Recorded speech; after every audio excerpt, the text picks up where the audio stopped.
Título deste episódio: Há koalas tramados, pá. E ainda o sonho lindo de um fã.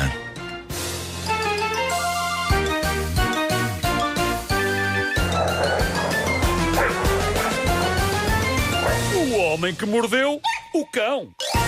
Deixem-me começar por ler uma das mensagens mais bonitas que eu já recebi em mais de 20 anos de carreira. Eu precisava até de música à altura para isto, Wanda. Ah, é? Se me puderes pôr Deixa algo ver bonito. o que é que eu tenho aqui. Pode ser um piano? Pode ser um piano. Vê lá, olha assim. Bom dia, meu nome é Manuel Alves e venho aqui dizer que o Nuno Marque é o meu ídolo. Oh, Ana, pausa aí a música só um instante. Uma pausa. Deixa-me interromper aqui. Eu aparentemente sou o ídolo do Manuel, mas ele não escreveu bem o meu nome. Escreveu Marque, M-A-R-K-E. Não há nada de mal em não sabermos escrever o nome dos nossos ídolos. Não quer dizer nada. Toda a gente sabe que um dos meus ídolos é John Lennon, da banda Os Beatles. Vamos retomar.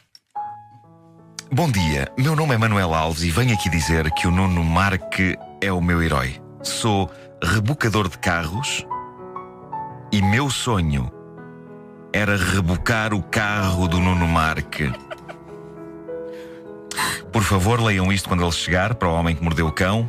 Isto se ele não se esquecer de trocar as horas de 5 para 17. Olha, estás a ver? Obrigado. Alguém que sabe. Foi tudo. alguém que acompanhou ouviu. o meu drama com o despertador. Sim, sim, Mas sim. eu gosto disso, alguém que tenta juntar o melhor dos mundos, não é? E isso. a profissão dele É isso. com o ídolo dele. É isso. Repara, É isso era mesmo. pior se ele fosse cirurgião. O meu sonho era retirar um rim a Nuno Marco. Sim. Pá, não era muito pior. Tens de ver as coisas pela Pois é, positiva. pois é, pois é. Olá, eu sou o assassino em série. O meu sonho E era o meu sonho era entrar no Não, Marco. epá, Manuel, agora a sério, eu fiquei tão sensibilizado com esta mensagem que hoje mesmo irei encher o depósito do meu carro não com gasóleo, mas com ginger ale.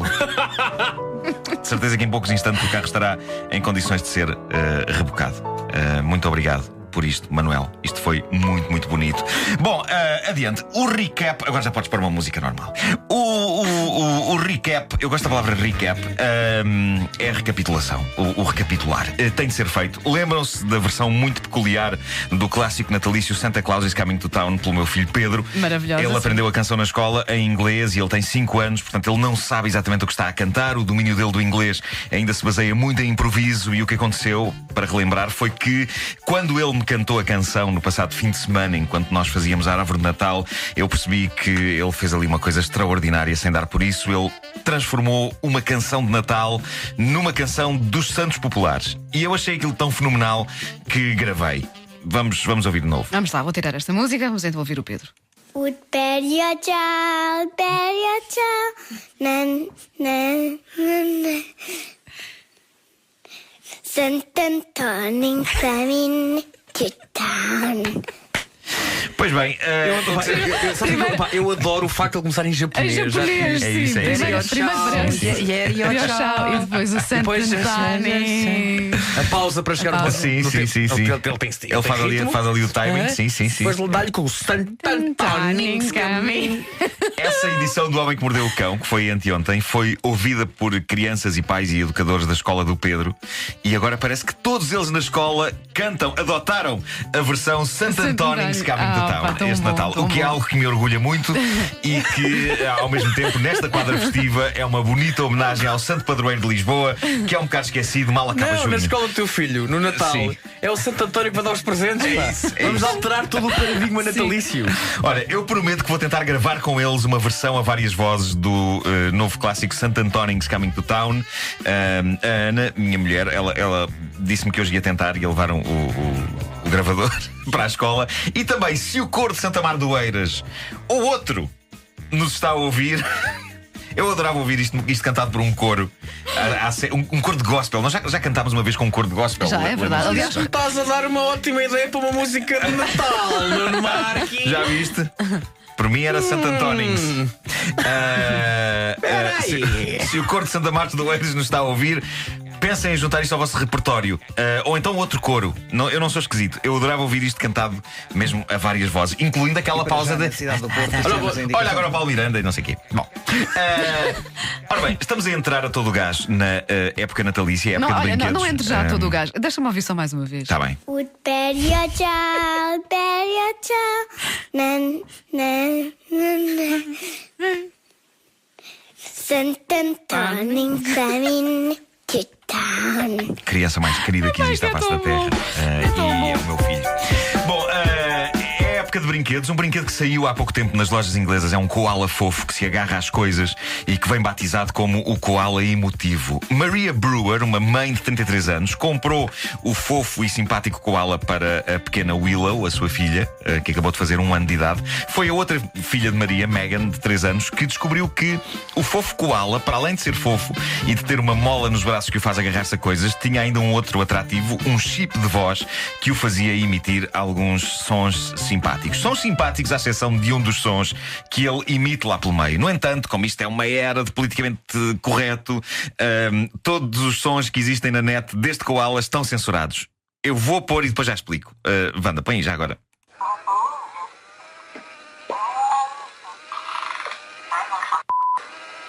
Ok.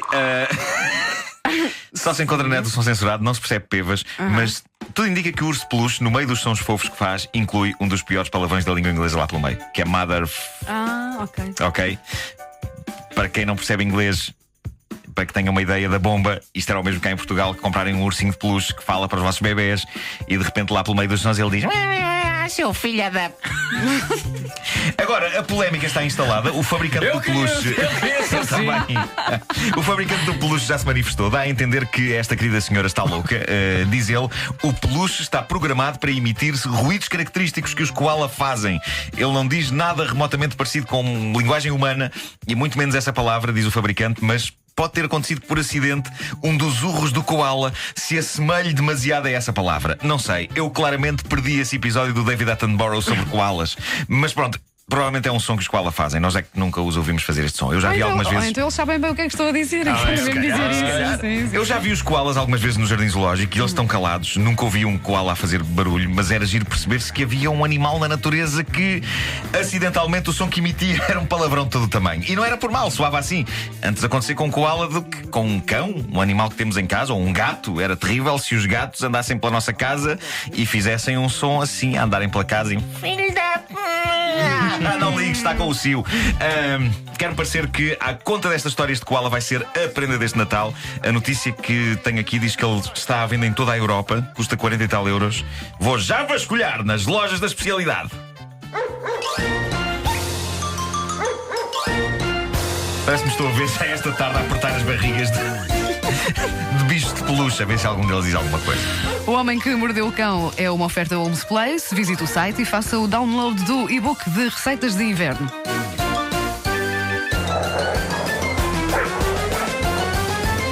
O Homem que Mordeu o Cão.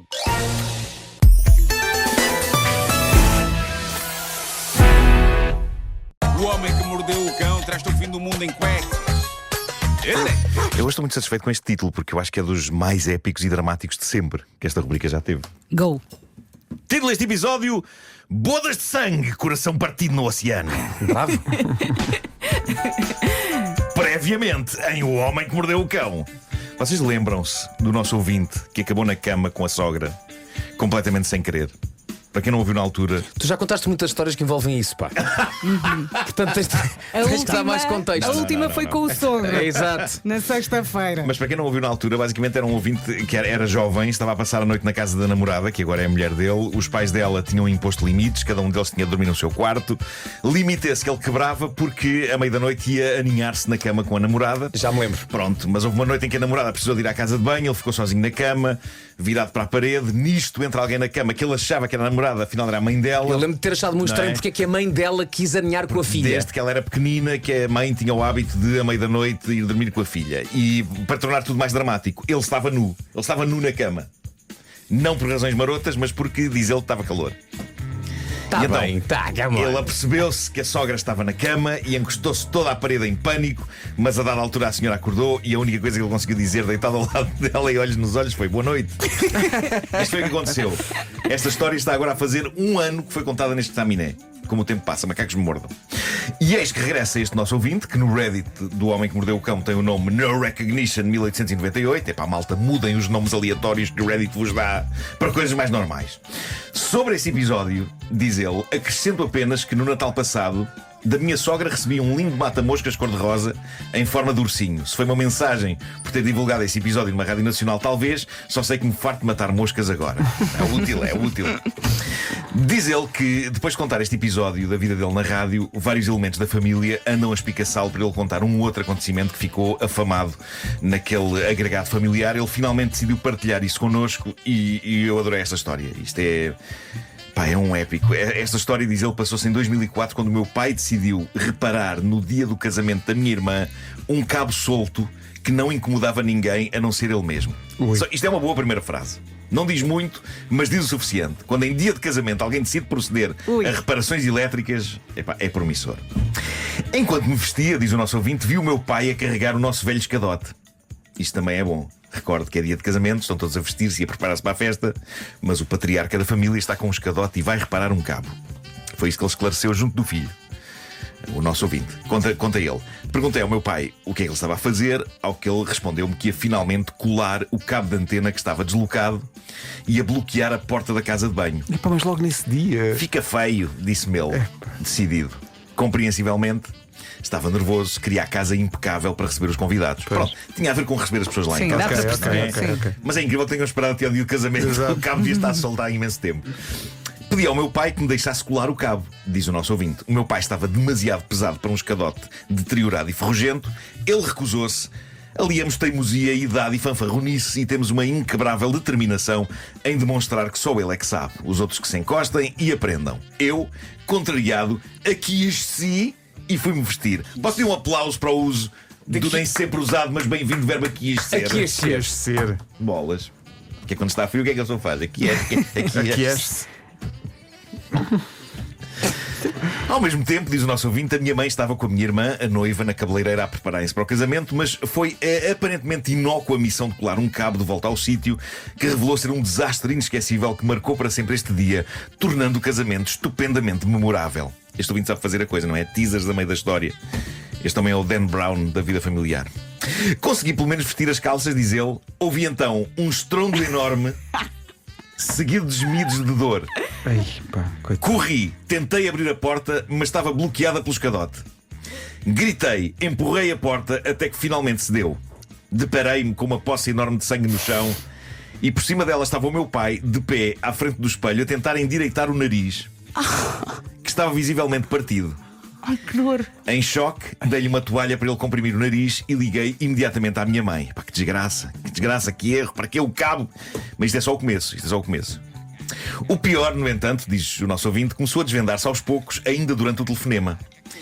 O meu pai começou a comportar-se de forma estranha. Ora, a fazer alongamentos. Alongamentos? Ora, a fazer alongamentos, queixando-se que tinha que perder peso. Ora, a dizer-me que o cão tinha de ser passeado, apesar de termos levado à rua momentos antes. Deambulou pela casa com a toalha no nariz e parou de repente na sala.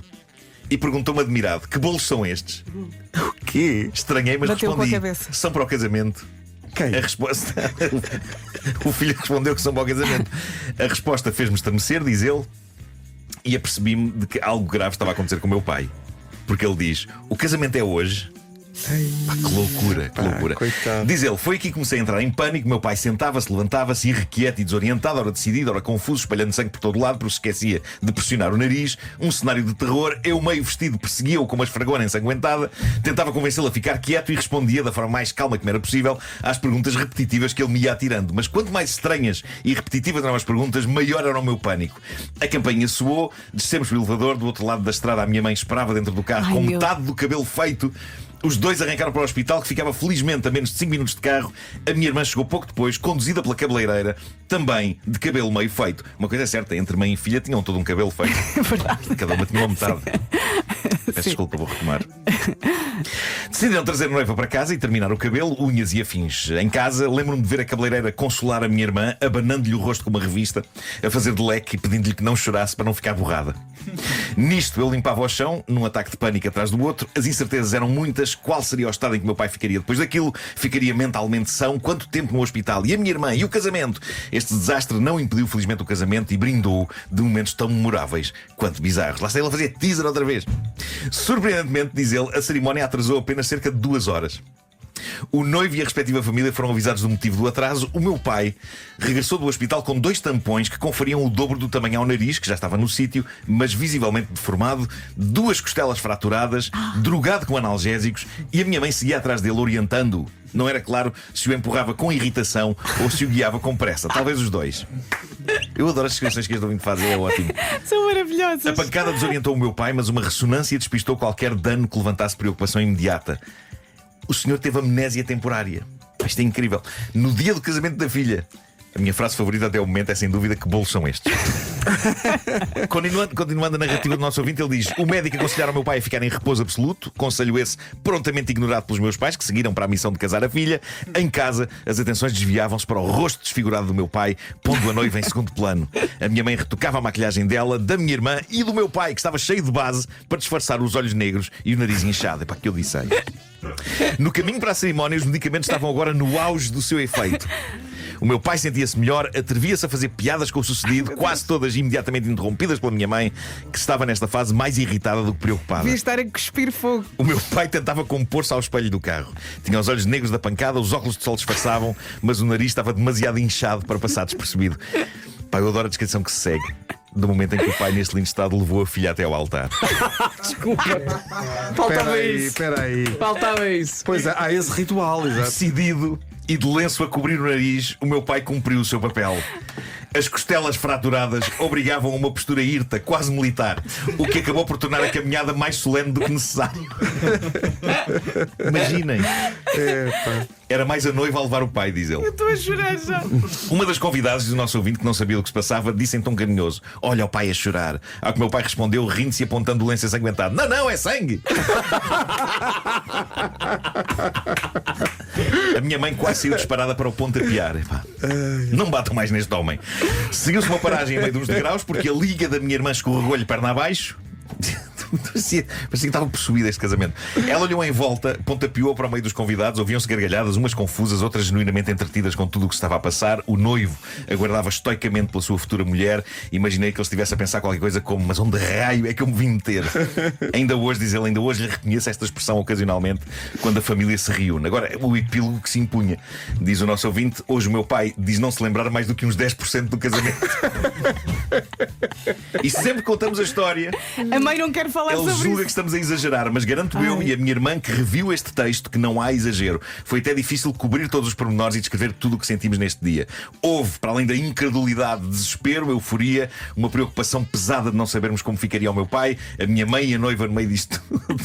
Ficámos todos traumatizados, disso não temos dúvidas, mas sempre que revisitamos o casamento da minha irmã, as gargalhadas inundam a sala de boa disposição. E talvez tenha sido o esforço que o meu pai fez para estar presente, apesar de estar de nariz desfigurado e costelas fraturadas, amnésico e entupido de morfina, e pelo meio com uns copos com os irmãos, que tranquilizou a minha irmã e que suplantou a revolta de quase lhe ter dado cabo do dia mais importante da sua vida. Epá, eu acho que este senhor é incrível. Epá, a própria reparação do cabo foi em prol do casamento. Mas diz da uma filha. coisa: o filho da mãe do cabo ainda hoje lá está. Ainda hoje lá está. Olha, vou terminar com uma história que vem da América. É mais curta esta, mas é maravilhosa. Começa de forma razoavelmente romântica. Um casal no seu barquinho. Ela deixou este desabafo no lendário grupo de Reddit AMA, Am I the Asshole, aquele fórum onde pessoas questionam se numa discussão são elas ou outra pessoa à besta. O meu marido e eu estávamos no nosso barco juntos. Isto tanto podem ser pessoas finas como uns splinters, dependendo de que barco estamos a falar, não é? A notícia não diz se é um iate ou um bote. Estávamos a relaxar, diz ela, a conversar, a ter uma manhã agradável. De repente, diz ela, o meu marido fica muito sério e diz-me: querida, peço imensa desculpa, mas tenho que dizer uma coisa. Eu peço-te que me perdoes, mas tive um caso com outra mulher. PAM! Fiquei cega pela fúria e magoada. E não sou uma pessoa de confrontos, diz ela. Por isso, ato contínuo, tudo o que fiz foi levantar-me, tirar todos os meus anéis dos dedos e atirá-los ao mar. Nem sei bem porque o fiz. Sei que foi a primeira coisa que me ocorreu fazer. Diz ela: o meu marido ficou boquiaberto e começa aos gritos comigo. Era uma brincadeira, era uma partida. Eu não estava a falar a sério. Fico também boquiaberta. Às tantas, estávamos os dois a chamar-nos idiota um ao outro. Chorei muito ao perceber-me que tinha tirado os meus anéis maravilhosos, sentimentais e caros ao oceano. Ela acrescenta aqui um detalhe. Ela diz que desde sempre que o marido acha que é comediante. Ela diz que ele passa tempo a pregar partidas aos amigos e à família, que diz muita parvoíce, mas que era a primeira vez que ele fazia uma partida com base na relação deles. Então desde este acontecimento eles passam a vida a discutir qual deles é a besta aqui. Ele argumenta que ela não lhe deu tempo de desfazer a piada e que teve uma reação exagerada. Ela argumenta que isto era uma piada escusada, mas admite que talvez atirar os anéis tão depressa ao mar possa ter sido uma estupidez e por isso ela já pediu desculpa. Já agora, deixei para o fim o valor dos anéis. Ai. Ela deitou ao mar, em segundos, cerca de 10.000 euros em ourivesaria. Há que dizer que no grupo de Reddit as pessoas estão do lado dela. Houve uma pessoa que disse: pergunta-lhe que parte da brincadeira era suposto ser cómica. A parte de partir o coração, a parte de ver a chorar, a parte de deixa-me colocar-te na pior situação do mundo para te ver ir abaixo. Nada aqui é cómico. E se os anéis se perderam, perderam-se pela imaturidade dele. Vai buscar, não, é impossível. Está no Eu mar. só sei é que há uns peixinhos no oceano cheios de bling-bling. Sim. Mas imagina, eu tive um caso e ela traz, pumba. E a esta hora está o pai da outra história. Pá, isso não é um problema. Deixem-me dizer-vos o que é um Não, problema. o pai está a dizer: é preciso ir ao oceano. Eu vou. Ele vai fazer isto partido. Eu vou lá resolver. E os filhos, não, pai, não se meta nisso. O homem que mordeu o cão traz-te o fim do mundo em cueca.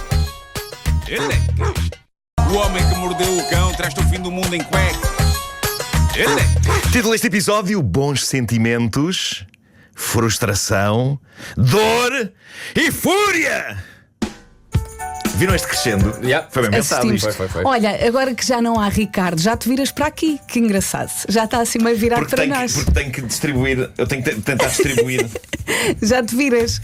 Já te vejo de frente. Vocês iam estar todos à minha frente, porque assim poupava-se, não era? Porque isto assim obriga-me a estar. Tipo, tu eras o professor. Sim. Vamos reconfigurar todo este Ó estúdio. Marco, todos à tua frente é na boa. Amanhã é no Teatro São Carlos. Tu no palco Sim. e nós na plateia. Olhar para ti e responder-te. É isso. Bom, portanto, o título desta edição foi Bons Sentimentos, Frustração, Dor e Fúria, não é? Vou deixar a frustração, a dor e a fúria para o fim, se vocês não se importam. E antes disto, um pouco de fé na humanidade.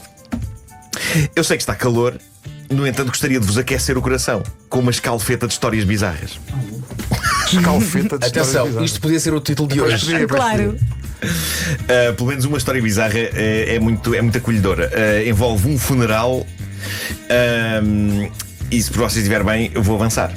Go, go. Bom, isto foi largado no Reddit por um anónimo. Esta história parte de uma coisa comum, e já contámos aqui algumas histórias sobre confusões destas, pessoas que vão a funerais ou a casamentos errados. Mas neste caso nem se dá o caso de ser uma pessoa que era suposto estar num sítio e vai parar a outro. Não, neste caso, o rapaz que conta esta história não era suposto estar em lado nenhum. Mas, no entanto, recebe uma mensagem de um número desconhecido e a mensagem diz só: o funeral é às 3, usa roupa escura. Já sabes que ela odiava roupas claras. Sei que não a conhecias muito bem, mas iríamos todos apreciar se viesses. E diz ele: fiquei a olhar para a mensagem que claramente não era para mim, mas soava urgente. Talvez eles precisassem de alguém lá. E assim como assim eu não tinha mais nada para fazer naquela tarde, e foi assim que decidi ir ao funeral de uma completa estranha. Ele foi, eu acho isto maravilhoso. A outra opção teria sido mandar uma mensagem e dizer: desculpa, acho que é engano. Mas não, ele decidiu: tão simpático a convidar-me, vou. Ele decidiu abraçar esta missão, fosse ou não fosse engano. Cheguei à igreja uns minutos mais cedo, diz ele, sentei-me cá para trás, ninguém falou comigo, ninguém me perguntou nada. Acharam que eu seria talvez um colega distante ou um amigo dos tempos da escola. Passei o tempo todo à espera que alguém me dissesse: espera aí, você é quem? Ninguém disse nada. Eu dar esta parte que segue, é bonito isto. Ele diz: a mulher que falecera chamava-se Marian, e a ver pelas fotos espalhadas pelo local tinha o sorriso mais gentil que eu vi na vida. Pelos elogios fúnebres dos amigos e familiares, fiquei a saber do amor dela pelo jazz, do amor dela pelo gato chamado Newton, e de como ela não deixava nenhuma visita sair da casa dela sem um biscoito caseiro. Assisti a todos os discursos como se a conhecesse desde sempre, e finalmente, depois dos discursos, vem alguém ter comigo para me falar. E é a avó dela, que me diz: você era colega dela no curso de arte, não era? Ele diz que primeiro congelou, sem saber o que dizer, depois achou melhor dizer a verdade. E então ele disse: não, eu não era colega dela, eu estou aqui porque alguém me mandou uma mensagem de texto por engano. E a senhora riu-se. Ele diz, ela riu-se no meio daquela tragédia. Se calhar não acreditou. E disse, então você está aqui por causa de uma estranha? E eu respondi que sim e acrescentei, pá, não queria que nenhum lugar ficasse vazio. A avó da falecida segurou-me a mão e disse, então você é exatamente o tipo de pessoa de quem ela iria gostar. Fiquei a falar com a avó da Marian durante horas sobre a Marian, sobre dor, sobre luto, sobre E hoje perda, estão juntos. Eu estava a pensar nisso. sobre coincidências estranhas. Sim, imagina, eu ficava com a avó. Antes de eu me ir embora, a avó deu-me um saquinho de veludo que todos os convidados estavam a receber. Leve isto, disse ela. Peraí, a Marian. o saco estava forrado a veludo? Forrada também! Não, era feito de veludo neste caso. Era feito. Leve isto, a Marian iria gostar que vocês não saísse daqui com as mãos a abanar. E dentro do saquinho de veludo estava um biscoito caseiro, em forma de coração. Malta, esta rubrica não é só bandalheira e caos. Dado o estado do mundo, é natural que a gente se esqueça disso, mas a humanidade ainda consegue ocasionalmente ser bonita. Mas isto não acaba aqui, reparem. É que eu ia perguntar. Desde então, a avó da Marian manda-me um cartão todos os anos pelo meu aniversário. Tão querida. E sempre com uma receita de biscoitos diferente dentro. E eu dou-me sempre ao trabalho, com todo o gosto, de lhe enviar uma nota de agradecimento escrita à mão. Não sei o que me levou a ir ao funeral naquele dia, mas ainda bem que fui. Às vezes o funeral errado é exatamente o sítio certo onde temos de estar. Ganhou uma avó. Incrível isto. Ganhou ali uma avó. Achei bonito. Mas de certeza que através da avó ainda vai conhecer alguém. Vais Se calhar, ver. Vais se ver. calhar. A vida dele vai se orientar. Ou Falamos então daqui a um ano. É isso, é isso. Bom, e agora vem a parte da frustração, dor e raiva. Já está despachada à parte. Eu tenho que anunciar então solenemente que tive mais um pequeno acidente em casa. Não sei bem o que é que se está a passar. Creio que. Vou oferecer-te um pau de santo para andares pela casa a tirar as energias. Não que eu me gosto do Paulo Científicas. Santo. É uma coisa. Neste Ele vai momento, magoar. Melhor não lhe darem, tudo senão à minha volta é potencialmente dor. Tudo. Eu ia dizer, se quiseres eu vou lá. Não, não quero. Ainda me acontece alguma coisa. Eu acho, eu dou por mim, eu tenho que parar a fundo. Talvez de forma literal. Eu acho que preciso literalmente ficar parado num sítio, sem fazer rigorosamente nada, rezando para que ainda assim não me caia um naco de teto na tola. Ou um piano. Um piano que vem não sei de onde, nem não tenho nenhum em casa. Sábado de manhã, acordei cedo, tinha de estar presente na antestreia do filme dos Smurfs, onde faço uma voz. Portanto, levanto-me, cheio de sono, faço o xixi da manhã. Estava a dormir profundamente quando o alarme tocou, por isso estava entre cá e lá. Agora, antes de prosseguir, deixem-me que vos fale da porta da minha casa de banho. Como é uma casa de banho no quarto e como fica numa zona tipo closet no meio de portas de armários, a porta da casa de banho não abre e fecha para dentro ou para fora. Como não há muito espaço, é uma porta de correr. Tem uma calha, não é? E portanto desliza para dentro e para fora da calha. Quando fiz o xixi, não fechei a porta, ficou aberta, embora não totalmente corrida para dentro da calha. Um terço estava fora. E foi o terço de porta suficiente para que eu, depois de terminar o xixi, depois de puxar o autocolismo e ao sair da casa de banho, arremessasse o meu pé esquerdo descalço com uma força sobre-humana contra aquele naco de porta. Malta, estamos a falar do dedo mindinho do pé esquerdo contra a porta, com aquela força, como se não existisse ali uma porta. Reparem, quando eu caí nas escadinhas do meu portão, o meu pé, sempre o meu pé esquerdo, comportou-se como se houvesse ali chão. Não havia, porque eu não estava no último degrau e sim no penúltimo. Neste caso, o pé esquerdo comportou-se como se não houvesse ali porta, só que havia. Então eu arrebento com o pé com toda a força contra a maldita porta. O pé descalço, malta, totalmente desprotegido. Deixem-me que vos descreva os acontecimentos seguintes. Primeiro, de dor. Não há outra palavra para definir. Eu urrei. Eu não sei se não uivei. Olha, mesmo. estavas sozinho em casa. Estava só com as cadelas. Eu estava a uivar que nem um animal ferido no mato. Eu urrei tanto que as minhas cadelas saíram disparadas do meu quarto em pânico. Em pânico. Caio na cama, agarrado ao pé. Dou por mim a perguntar em voz alta: porquê? Porquê? Não sei a quem estava a perguntar. Não sei se era a Deus, não sei se era ao destino, não sei. Sei que, sem que eu conseguisse controlar, perguntei várias vezes porquê. Perguntei porquê. A dor no pé era tanta que eu percebi que tinha o queixo a tremer. Eu tinha o queixo a tremer. Eu estava em estado de choque. Eu estava em estado de choque pela dor e pela estupefação. Eu vivo há uma dúzia de anos naquela casa e só agora estou a cair em degraus e a bater com pés descalços em portas. Se calhar é mesmo a velhice a chegar. Portanto, primeira parte deste processo, dor lancinante, urros, porquê? E depois vocês sabem o que teve de acontecer, não é? Vocês sabem que aquela porta teve de ser punida. Arrancaste a porta. Esta Porta teve de ser punida. Isto é como as crianças, não é? E eu sei que são objetos inanimados, que não têm culpa, que a culpa foi da minha descoordenação aliada ao sono. Pá, mas alguém tinha de pagar. Alguém tinha de pagar. E como é que tu fizeste essa E porta pagar? A porta pagou. Em fúria insana, e provando que há um fundo de verdade naquele sketch do programa Ruído em que eu entrei, dirijo-me a cochear até à porta, como um vilão num fim de um filme, que já está meio escavacado, mas ainda exige vingança. Puxo a porta para fora da calha e depois arremesso-a várias vezes à bruta para dentro da calha. E faço com uma força tal que começo a ouvir coisas a partir-se e a desfazer-se no interior da porta. E é absolutamente libertador. Até a dor melhorou. Porque tu pensaste, causei dano. Causei dano. Mas causei dano. Causaste dano a uma coisa que é tua. E estou-me absolutamente nas tintas. E porquê? Porque as boas notícias é que a porta continua a correr, a abrir e a fechar, apenas com um som mais perro. O que gosto de acreditar que é a maneira da porta urrar de dor. Agora faz Bem feito. Estão reunidas as condições para seres internado. Está aqui um ouvinte e bem, peço desculpa aos patrocinadores da rubrica, a dizer, ainda se tu tivesses um patrocínio de uma empresa que vende óculos para veres bem as coisas, os obstáculos e os degraus. Exatamente, não tens de fazer um novo exame aos olhos, alterar a graduação. Não teve a ver com isso, não teve, não. Tens a certeza. Olha, enquanto arremessavas para dentro da calha, o que é que tu dizias coisas ou não? Dizia, obviamente não vou reproduzir aqui. Gorgle. Mas a força com que ela entrava na calha, bum, bum, bum, bum. Malta, eu tenho uma coisa muito boa e que me deixa feliz, que é o seguinte: o meu corpo regenera de forma estupidamente rápida de mazelas. Tenho que dizer isto, ferimentos, entorses, nódoas negras, é capaz de ser a coisa de que eu mais me orgulho no meu corpo. De resto, mais nada.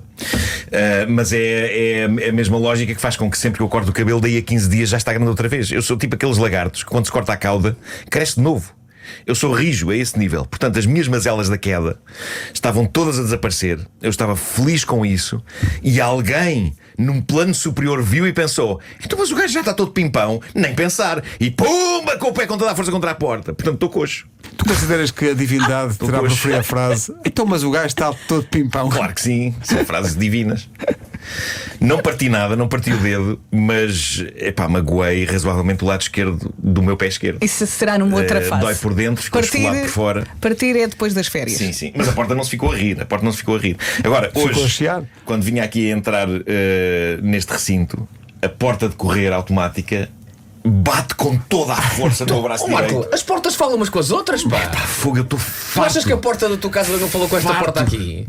Farto, não sei o que é que se passa. Nunca tive uma fase assim na minha vida. Eu estou com medo de tudo. Estou com medo deste microfone, estou com medo de tudo, desta mesa. Eu sei que esta mesa tem os cantos redondos, já claramente foi instalada aqui a prever, o Marco vai se aleijar, portanto vamos arredondar os cantos das mesas do estúdio. E mesmo assim eu sinto que me vou aleijar em qualquer coisa antes de sair daqui desta sessão. Agora é portas, não é? Já foram degraus, agora é portas. Sim. Mas vieram chocolates. Sim, mas de certeza que vai-se engasgar. Vou comer um a mais, ou vou me engasgar, ou vou comer umas amêndoas. Vou comer um a mais e fico mal da tripa. Algo vai acontecer. O Homem que Mordeu o Cão foi uma oferta SEAT, que este ano celebra 75 anos e oferece a carta de condução na compra de qualquer modelo da SEAT. E também FNAC, onde encontra milhões de livros para refrescar a mente. Título deste episódio: Buiabés de ratatouilles, narrativas e de arrotos. Repara que não é só um buiabés, é um buiabés de ratatouilles. Ele escondeu a mão, escondeu a cara na mão. E silêncio, é o que ele te dá. Como é que será uma buiabés de ratatouilles? Bom, não será. Bom, sucede então o seguinte: na Argentina, uma senhora chamada Bettina Loporazzi, dos recursos humanos de uma empresa, é contactada por um indivíduo em busca de trabalho. Calhou bem que a empresa estava à procura de pessoas. Ela marca uma entrevista. O candidato, diz ela, forneceu um nome e um e-mail para marcar a entrevista através do sistema de videochamada do Google. Quando chega o dia e a hora da conferência, ele está sem imagem e diz que a câmara está avariada, o que, diz ela, é uma desculpa habitual quando as pessoas não gostam de mostrar a cara ou estão inseguras. Eu insisti que era mesmo preciso ter a câmara ligada. Bom, o tipo saiu da chamada, voltou a entrar, ainda sem imagem, voltou a sair e quando voltou, ok, lá apareceu a cara do jovem, um tipo absolutamente normal, com os fones na cabeça, não era uma pessoa esquisita, não tinha sequer razões para não mostrar a cara e o próprio local onde ele estava parecia elegante e digno, assim, umas plantas bem arranjadas atrás dele e pronto. E a entrevista começou. E nesse mesmo instante, Bettina, a senhora dos recursos humanos que o estava a entrevistar, começa a ser brindada com uma mensagem automática do Google a dizer algo como: atenção que esta pessoa pode não ser bem quem está a dizer que é. E foi então que ela percebeu que desde a primeira hora esteve a comunicar com um candidato de inteligência artificial. Ela diz que houve um primeiro sinal suspeito. Ela recebeu mais do que um e-mail de pessoas diferentes cujo texto de base era igual. E ela percebeu, ok, e-mail escrito pelo ChatGPT. Só que não achou isso estranho porque hoje em dia muita gente começa a usar a inteligência artificial para este tipo de coisa. Tipo, escreve-me um e-mail apelativo para eu mandar a uma empresa a candidatar-me a um lugar. Muita gente já confia isto ao ChatGPT e por isso há empresas a receber basicamente a mesma carta de apresentação vinda de várias pessoas diferentes. O que eu acho que já não abona muito em favor do candidato, não é? Mas o que foi novo aqui é que não só o e-mail era inteligência artificial, como o próprio candidato também era. E então ela partilhou no LinkedIn imagens da videoconferência com o impostor artificial. Ela diz que estaria talvez uma pessoa real lá por trás a usar um filtro de inteligência artificial para criar toda uma personagem, mas realista. Faz muita confusão isto. Sim. E usou. E ela diz que pediu: olha, ponha uma mão à frente da cara, porque sabia que isso ia desligar temporariamente um filtro se houvesse. E a pessoa atrás da IA ia aparecer. E a resposta a isso foi: bom, deixa-me ir. E desligou a chamada. A Bettina escreveu ainda um texto a alertar para os perigos da inteligência artificial nas entrevistas de emprego. Se bem que o único perigo que eu encontro aqui é pessoas a fazer outras perder tempo. Eu não chamaria perigo, chamaria pessoas chatas como o raio que as parta.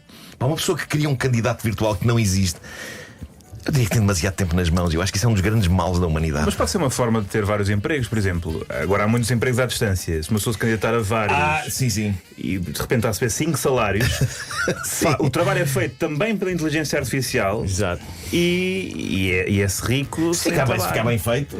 Estás a favor de tudo que seja bem feito. Claro, é preciso que seja bem feito. Bom, eu gostava de submeter este fórum, porque isto é um fórum. Isto é um fórum? É um fórum. Este desabafo deixado por um ouvinte nosso no grupo de Reddit do Homem que Mordeu o Cão. É um senhor que me culpa. Desculpa, Nuno, Sim. é que isto é um fórum. É um fórum. Há outros fora, mas este é só um. Este é um dos melhores fora. Este é um dos melhores fora. É um fórum que é um dos melhores fora. Claro, porque plural. Mas diz-nos. Claro. É um pretexto para fazer plurais em latim. Sim. Maravilhoso. Assim, nada Nuno. Agora lembrei-me do nada. meu velho professor José Saraiva, do latim, que tinha a pronúncia clássica, ou seja, ele não dizia magnum, dizia magnum. Bom, Mas onde é que eu ia? Era assim que deu aos lados? Exato. sim, eu acredito que sim. E era assim que vendiam também na bola. Magnum. Diz então, este senhor atribui-me a mim e ao Vasco a culpa de lhe termos arruinado um momento na vida. A nós dois. Nós a dois? Sim. O que é que nós fizemos? Oi. E eu acho que é importante que se fale disto e talvez até que assumamos a nossa culpa. Diz então o senhor que no Reddit assina observador inveterado. Ele diz: numa destas pontes fui para um hotel com a minha mulher a um sábado. Aviso desde já. Sábado. Aviso desde já que com mais de 60 anos é preciso aproveitar bem as oportunidades que a natureza nos dá. Frase que soou tristíssima. Eu e Pedro Ribeiro somos nesta equipa quem está mais perto dos 60. Mas também não tão perto. Sim, ainda falta um bocadinho. Na recepção, diz o nosso ouvinte, dizem-nos que o quarto tem uma porta comunicante com outro quarto e perguntam se isso é problema. Lá respondi que não. Também era o único quarto disponível. Até aqui tudo bem, quarto grande, boa vista, WC com bom chuveiro e com paredes não transparentes e boa porta. Isto é importante. Eu sinto que a hotelaria nos últimos tempos anda a investir na tal ideia de tudo a nu, chuveiros e até sanitas completamente cercadas de vidro, para que toda a gente que esteja no quarto veja toda a gente a fazer tudo. Incrível. E eu já aqui disse, não sei se sou entusiasta dessa política. E isto acontece muito em hotéis de luxo, o que me parece uma contradição, porque não me parece que permitir que o nosso cônjuge nos veja a fazer cocó possa ser considerado luxo. Não é. Mas pronto, aparentemente não era o caso deste hotel. Estava tudo a correr bem, diz o nosso ouvinte. Jantámos no hotel, chegamos ao quarto, tempo e horas para começar a ver o Taskmaster. Ok. Programa que eu e o Vasco apresentamos ao sábado à noite na RTP1, para quem desconheça. A certa altura, diz o nosso ouvinte, começam a ouvir-se vozes no quarto ao lado. A tal porta comunicante não isolava o som, até parecia que amplificava o som. Um casal, por sinal americano, pelo sotaque, falavam bastante alto e era como se estivessem a 1 metro de nós. Lá me tentei concentrar a ver o programa, mas de repente começam a ouvir ruídos do lado de lá da porta, uns gemidos e uma espécie de uns uivos e urros, acompanhados de uns sons com algum ritmo. Então esse é aquele episódio em que o Cândido Costa Olho para a minha mulher, trocamos um sorriso malandro e, incitado por esse sorriso, pergunto: vamos fazer o mesmo? E ela responde: estás maluco? Quero ver o Taskmaster. E ele diz: Nuno Marco e Vasco Palmeirinho devem-me uma. Vasco, eu não sei o que dizer sobre isto. Eu lamento imenso por este nosso ouvinte.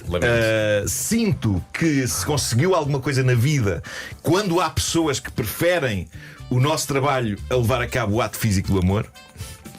Mas de facto, e preparem-se para uma triunfal prova de brilhantismo que eu vou disparar a seguir, graças a nós, este senhor de 60 anos ficou apenas agenário, uma vez que lhe tirámos o sexo. Muito lindo. Poça. Bolas, já fiquei. É sério que aplaudimos isto? Sim. É bom.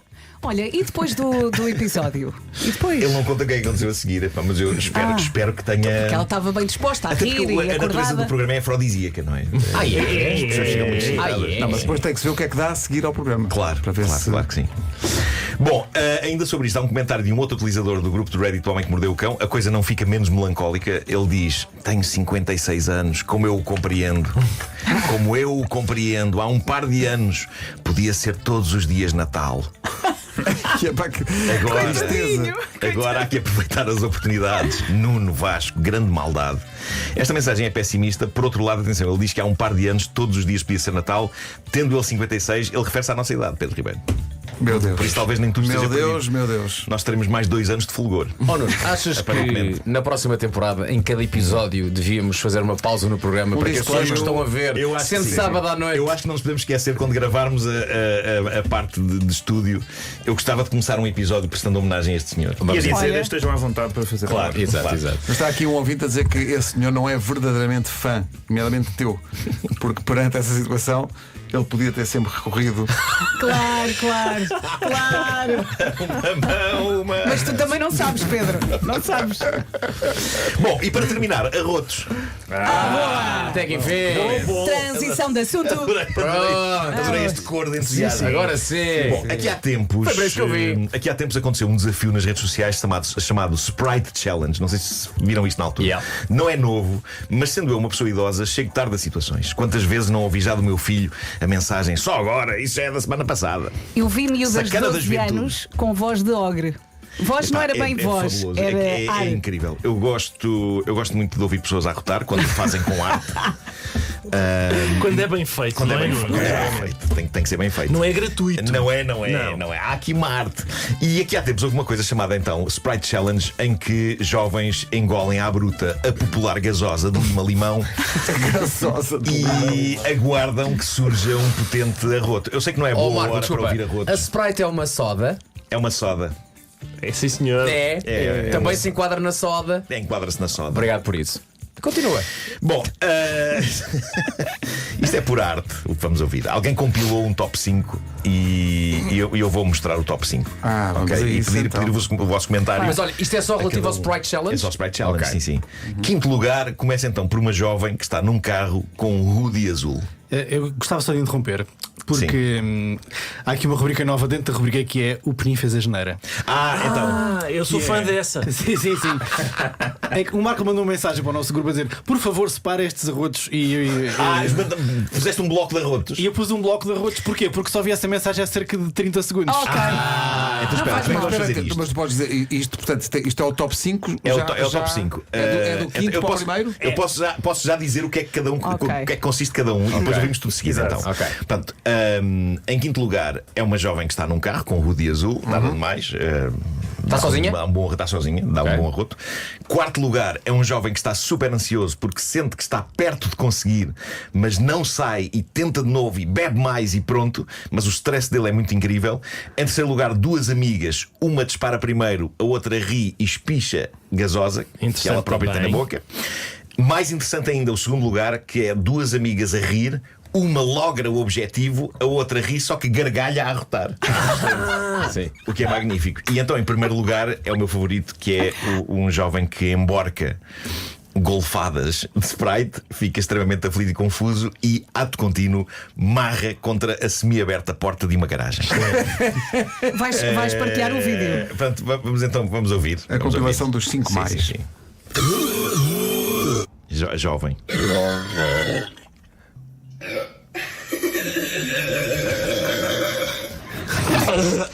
Oh my gosh! What do I do? Este ele está vítima de arroto. Vamos ver uma coisa. Mas espera, pareceu-me que só estavam aqui 3. Eu contei 4. Foi tudo ao mundo. Deixa ver. E assim encerramos a rubrica de Peninfas as neiras. Vale a pena ouvir a vez. Quinto. Isto é o quinto. Quarto. Este é ótimo. Terceiro. Esta é jovem que está. É jovem que se ri. Pois é. Oh my gosh! What do I do? Este é o que marra contra a semi-aberta porta de uma garagem. O segundo, acho que o segundo é um tenor dos. Sabes quem é que ele é? É uma senhora, acho eu. É o Pavarotti. Sim.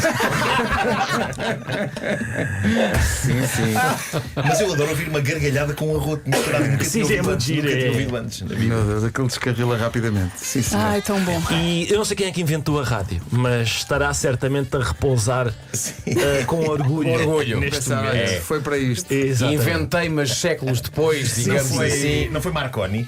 É capaz de ter sido. Mas agora como é que nós ligamos isto a sugestões literárias? Olha, antes deixa-me dizer que devíamos fazer isto. Todos, fora do ar. Desafio? O desafio, bora. Tragam as gasosas. Pois é. Vamos fazer, por não há favor. gasosas cá no frigorífico. Não sei. Há jola, acho que há jola. Só há jolas. Mas se calhar o som é diferente. Tem gás. Mas a Sprite é diferente. Vamos comprar, vamos fazer. Sendo que eu bebi um café com leite, prevejo que não só haja um arroz, como talvez algo mais. Olha, sexta-feira de sugestões literárias FNAC. Vamos! Hoje entramos pelo caminho dos grandes sentimentos. Grandes sentimentos. E o romance é perfeito para quem se deixa levar por histórias de amor, encontros e reencontros. Nicholas Sparks, Colleen Hoover, Anna Wang, Chloe Walsh conseguem criar mundos onde o coração fala sempre mais alto. Há romances que ficam connosco para sempre. E com até. Tu adoras. Com até menos 40% de uma seleção FNAC, é fácil apaixonar-se pela próxima leitura. Na FNAC encontra Caminho Livro para todos os géneros literários. Visite já uma livraria FNAC ou FNAC.pt e encontre a sua próxima leitura. Penso que não fazemos suficiente justiça a este trocadilho da FNAC. Encontrar Caminho Livro para todos os seus. Como é que não lembraste disso? Olha, meu Deus. O Homem que Mordeu o Cão é uma oferta FNAC e também Seat Leon. Leon híbrido plug-in, agora com mais de 120 km de autonomia elétrica. Do nada das por ti a pensar. Malta, vamos ao desafio. Quero ficar em segundo ou primeiro lugar. E só funciona se for mesmo assim uma grande palma golada. Eu já comi há muito tempo. O homem que mordeu o cão traz-te o fim do mundo em cuecas. O homem que mordeu o cão traz-te o fim do mundo em cuecas. Título deste episódio, aproveitando que o Vasco não está cá para avaliar títulos. Fino buffet de bizarrias ao nível do dating, da masculinidade tóxica e de laranjas que aleijam. Outra vez. Bom, é sempre giro conhecer dates dos infernos. Há muita gente que encontra o amor quando se encontra com alguém que conheceu numa app tipo Tinder, não é? Há muita gente que não vai tanto em busca de amor, mas que também está satisfeita porque encontra diversão e se calhar é só disso que precisa e está tudo bem, está tudo certo. Ora, o rapaz que largou esta história no Reddit, ele queria um date a sério, ok? Queria uma namorada, ele anda à procura de uma namorada. Muito bem. Está desesperado, está sozinho. A coisa não correu exatamente como ele queria e ele escreveu isto com o ânimo muito exaltado imediatamente a seguir ao encontro. Eu tenho alguma pena dele, mas ao mesmo tempo isto é hilariante, há que dizer. Ele escreveu o seguinte: não aguento mais isto! Pelo menos é assim que eu gosto de pensar que ele disse. Gosto de pensar que sentes a mensagem dele, sim. Eu não aguento mais isto. Tive um encontro com uma rapariga esta manhã, até morangos lhe levei para o nosso passeio. Ele depois mais tarde explicou que é porque isto passa-se no sul de França e há mercados e há morangos Muito frescos e ele achou que era. Acho que é uma boa coisa para se levar para um primeiro date, uma caixinha de morangos. Sim, eu acho. é bonito, sim. Eu acho. Nos primeiros 10 minutos, diz ele, ela começa a falar do encontro que tinha tido há uns dias e de como foi a casa do tipo e de como passou lá à noite. O quê? E depois saiu de lá de manhã e foi andar de bicicleta, caiu e magoou um joelho. E eu questiono-me, mas que raio? Já não há vergonha?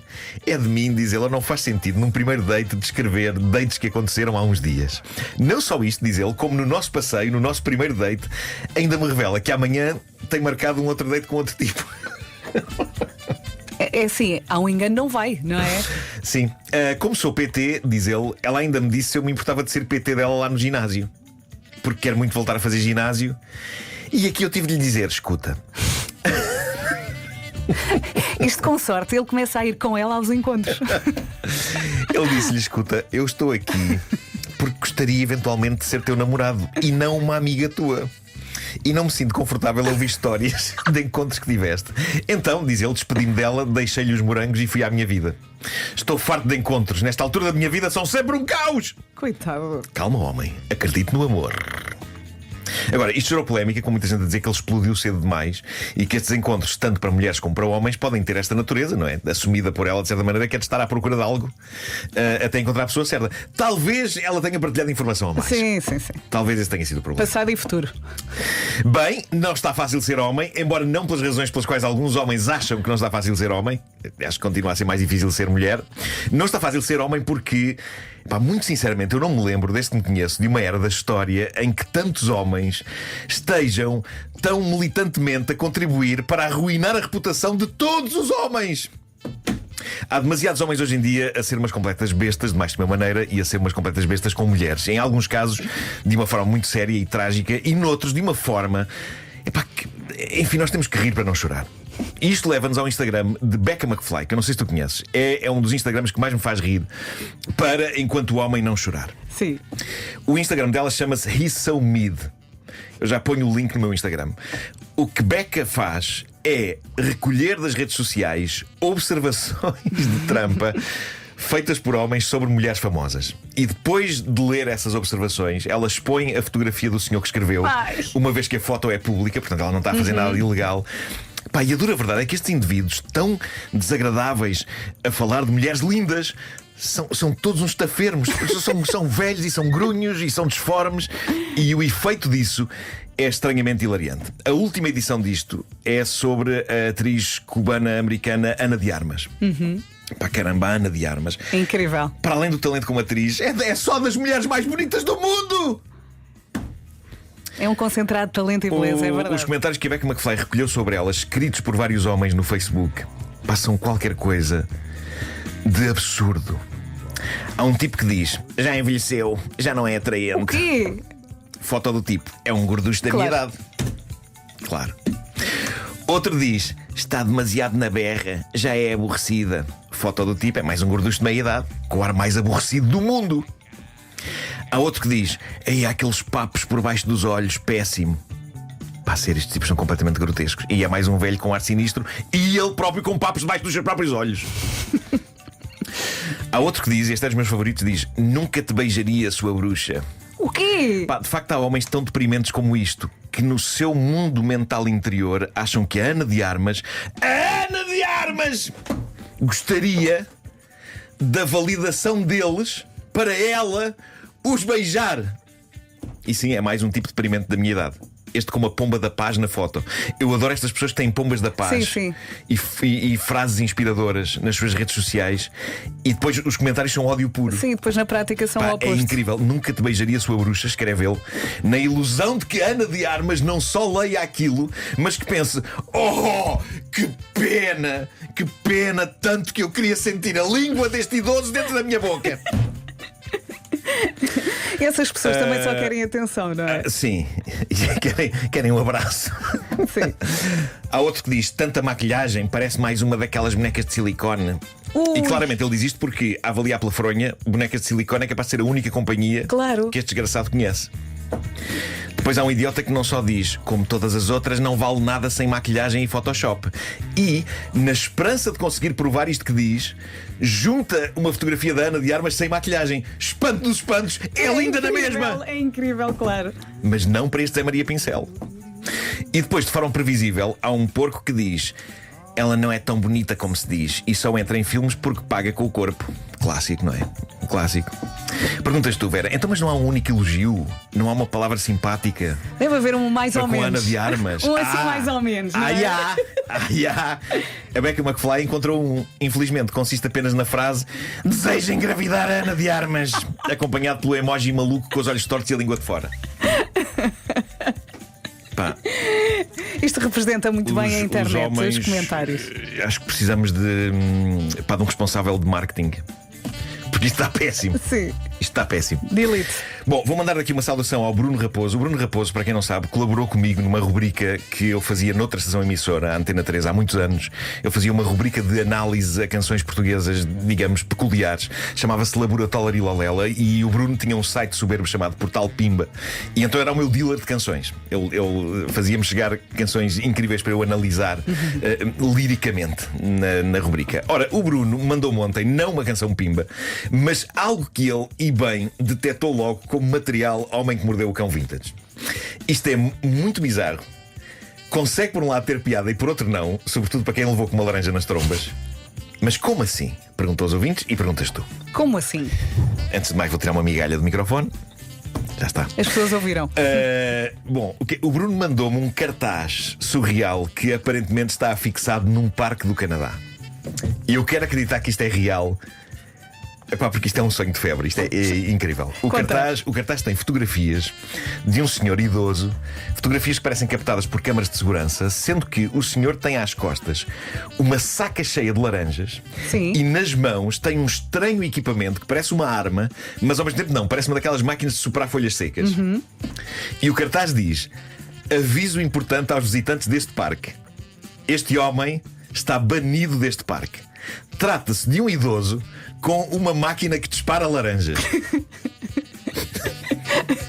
Poça. Pá, mas anda tudo maluco. Este homem tem entrado no parque e tem disparado laranjas contra pessoas que sejam ou que pareçam adolescentes, enquanto grita: adolescentes não podem estar neste parque. E a administração do parque escreve a seguir neste cartaz: o que ele diz não é verdade, pessoas de todas as idades são bem-vindas neste parque, incluindo adolescentes. E depois tem 3 fotografias de adolescentes que supostamente levaram com laranjas, mostrando as nódoas negras. Claro. Um na barriga, outro no braço, outro na testa. Os textos por baixo destas fotos dos adolescentes são também surreais. Passo a ler: nome, Marcus. Quando crescer quer ser condutor de táxi. Nome, Don. Quando crescer quer ser criadora de websites. Nome, Mitch. Quando crescer quer ser médico. E há ainda uma nota final em letras pequeninas que diz: prestamos homenagem a estes adolescentes e damos as boas-vindas a todos os adolescentes no parque. Ser adolescente é uma altura preciosa da vida, quando órgãos especiais do corpo estão a desenvolver-se e a passar do adormecimento ao uso natural a tempo inteiro. Respeitamos os adolescentes e tudo porque estão a passar. Malta, muito sinceramente, eu não sei se tenho mais medo do homem que dispara laranjas ou da administração deste parque. Mas pá, olha, achei isto tudo delirante. Mas eu estava aqui a tentar entrar na cabeça do senhor com a arma das laranjas. Ele deve ter apanhado muitos miúdos a curtir, não é? Se calhar, e achou que tinha que tomar medidas. Ele, então, com o seu tempo livre, deixa-me cá arranjar aqui algo que não dê cabo deles, mas calejo, não é? Isto é inacreditável. É inacreditável, exato. E pronto. O mundo está muito chalupa. E agora a questão é: essa arma de laranjas existe mesmo? Epá, eu vou pôr fotografias no meu Instagram para que as pessoas possam avaliar isto e também vou pôr o link para o Instagram da Becca McFly e da sua análise a comentários de homens sobre mulheres famosas. Queremos ver tudo, não é? O Homem que Mordeu o Cão foi uma oferta SEAT que este ano celebra 75 anos e oferece a carta de condução na compra de qualquer modelo da SEAT. Foi também uma oferta FNAC onde encontra milhões de livros para refrescar a mente em dias de calor. É aproveitar. Faltam 4 minutinhos para as 9 da manhã. O Homem que Mordeu o Cão traz-te o fim do mundo em cuecas, com histórias marrecas.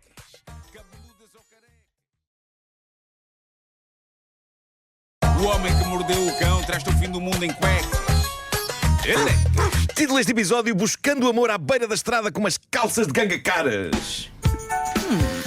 Malta, gostaria antes de mais, antes de avançar para a ordem do dia, por assim dizer, gostaria de celebrar os avanços ao nível de produtos de banho. Vocês sabem que este assunto fala alto no meu coração, não é? Queria também ao mesmo tempo celebrar o facto do duche diário matinal ser um momento íntimo em que a pessoa que o está a tomar está sozinha consigo própria e ninguém mais vê.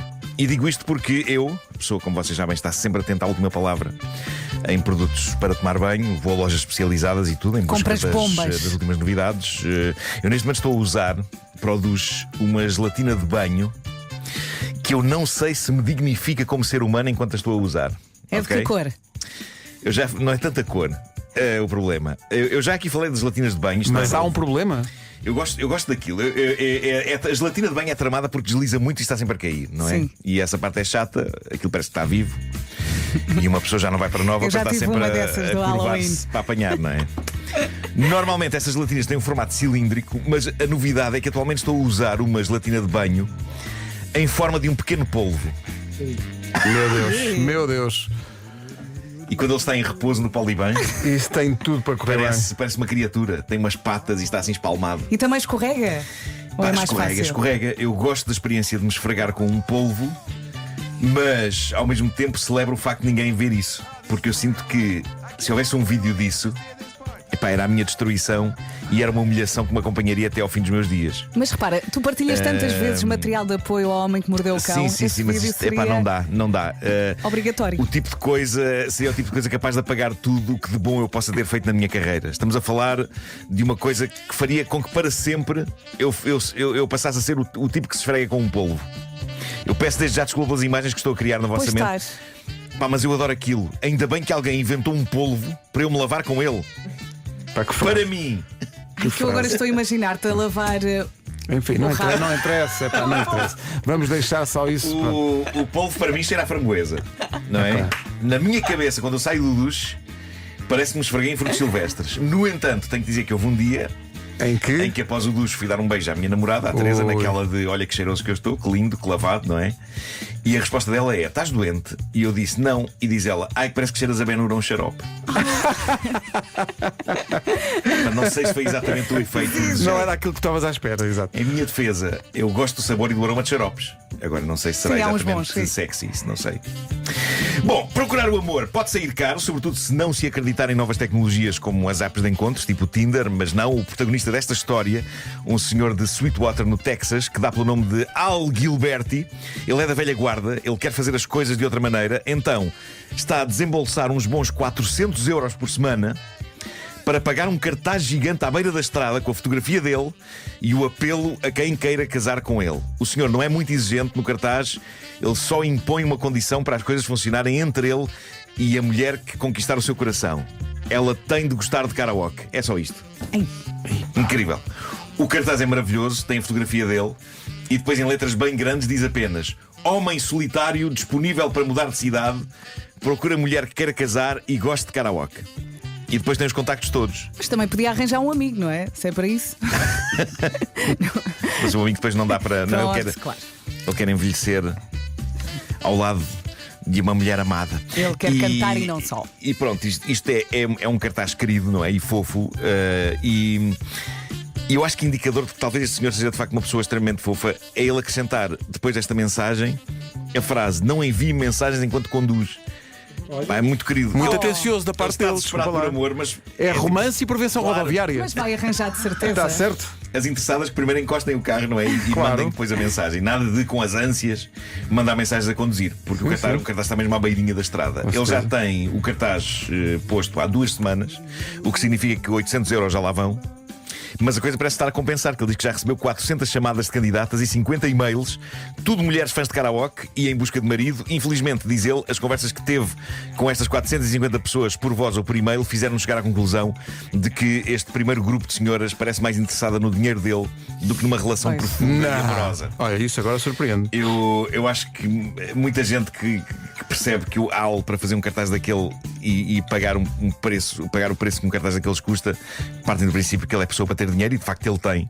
mas ele diz ter a certeza de que irá encontrar a pessoa certa em breve. Ele devia pedir às candidatas para cantarem ao telefone. Se calhar. Agora, uma coisa é certa, ele diz que não está a pensar retirar dali o cartaz, está disposto a continuar a desembolsar 400 euros por semana até aparecer a mulher que lhe vai arrebatar o coração. Notem uma coisa, isto talvez seja de interesse para mulheres solitárias e em busca de amor sob a forma de um fã de karaoke de 70 anos. Ele dá prioridade a mulheres que vivem na América, mas está a considerar a possibilidade de abrir isto a mulheres europeias. Ele diz que adora a Europa. E eu recordo aqui as condições para ouvintes nossas, solteiras, eventualmente ficarem alertas. Já sabem que têm de querer casar e, muito importante, têm de gostar de karaoke. E na entrevista que ele deu ao Daily Mirror, ele encaixa, como quem não quer a coisa, mais duas características. Tem de ser magra e parecer sábia. Não tem de ser sábia, notem. Tem de parecer, tem de parecer sábia.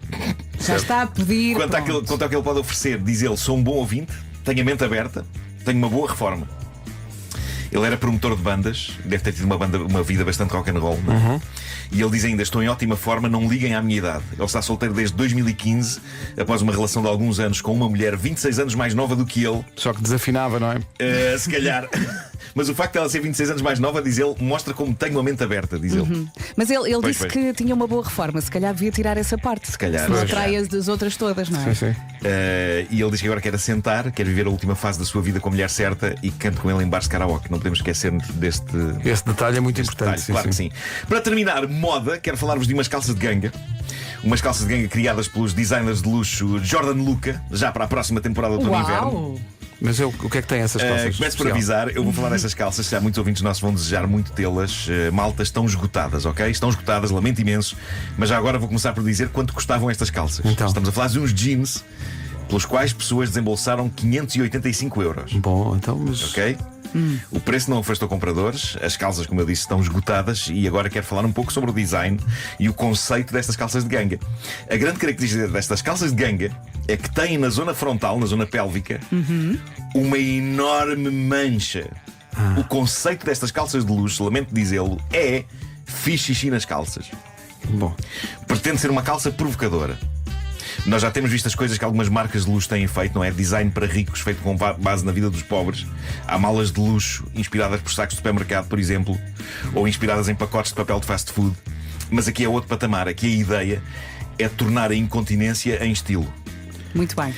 Portanto, estes designers de moda. O teu comentário é muito bem. Pretendem que eles pretendem que isto seja tendência. Ou calças seja, de ganga caríssimas de alta qualidade. Com essas calças podes fazer de facto xixi nas calças. Está disfarçado, não é? Claro. Que bom, não é? Eles querem que isto seja tendência, a simulação de que a pessoa que as veste se urinou nelas. Vantagem desta tendência é que uma pessoa com umas calças de ganga baratas pode apanhar este comboio de maneira fácil. Sim, é urinando-se. Sim. Não é preciso comprar umas calças caras. Haverá sempre alguém que vai dizer: epá, então fizeste xixi nas calças. Não, é moda. É moda. Trata-se de moda. 580 euros. Vocês saberão que estão fashion. Estão como dizer urine chic. Mas pronto, ficam a saber: outono e inverno 2024, calça urinada é a cena. Eu estou a pensar em criar a minha própria linha. Tenho um nome internacional espetacular para isto. Diz lá. Primeiro, uma palavra que signifique individualismo, idiosincrasia, personalidade. A palavra eu, em inglês, me. E depois pensei na palavra jeans, que é fixe, mas para ter mais estilo, talvez aproveite só a primeira letra da palavra jeans em inglês, J. Calças de ganga com uma mancha à frente, simplesmente mijei. Magnífico. A volta que eu dei para chegar aqui. Parabéns, sim. Epá, porque isso deu trabalho. Se compensou desta volta, não sei. Eu acho que compensou, largamente, desculpa lá. Volta. Sim.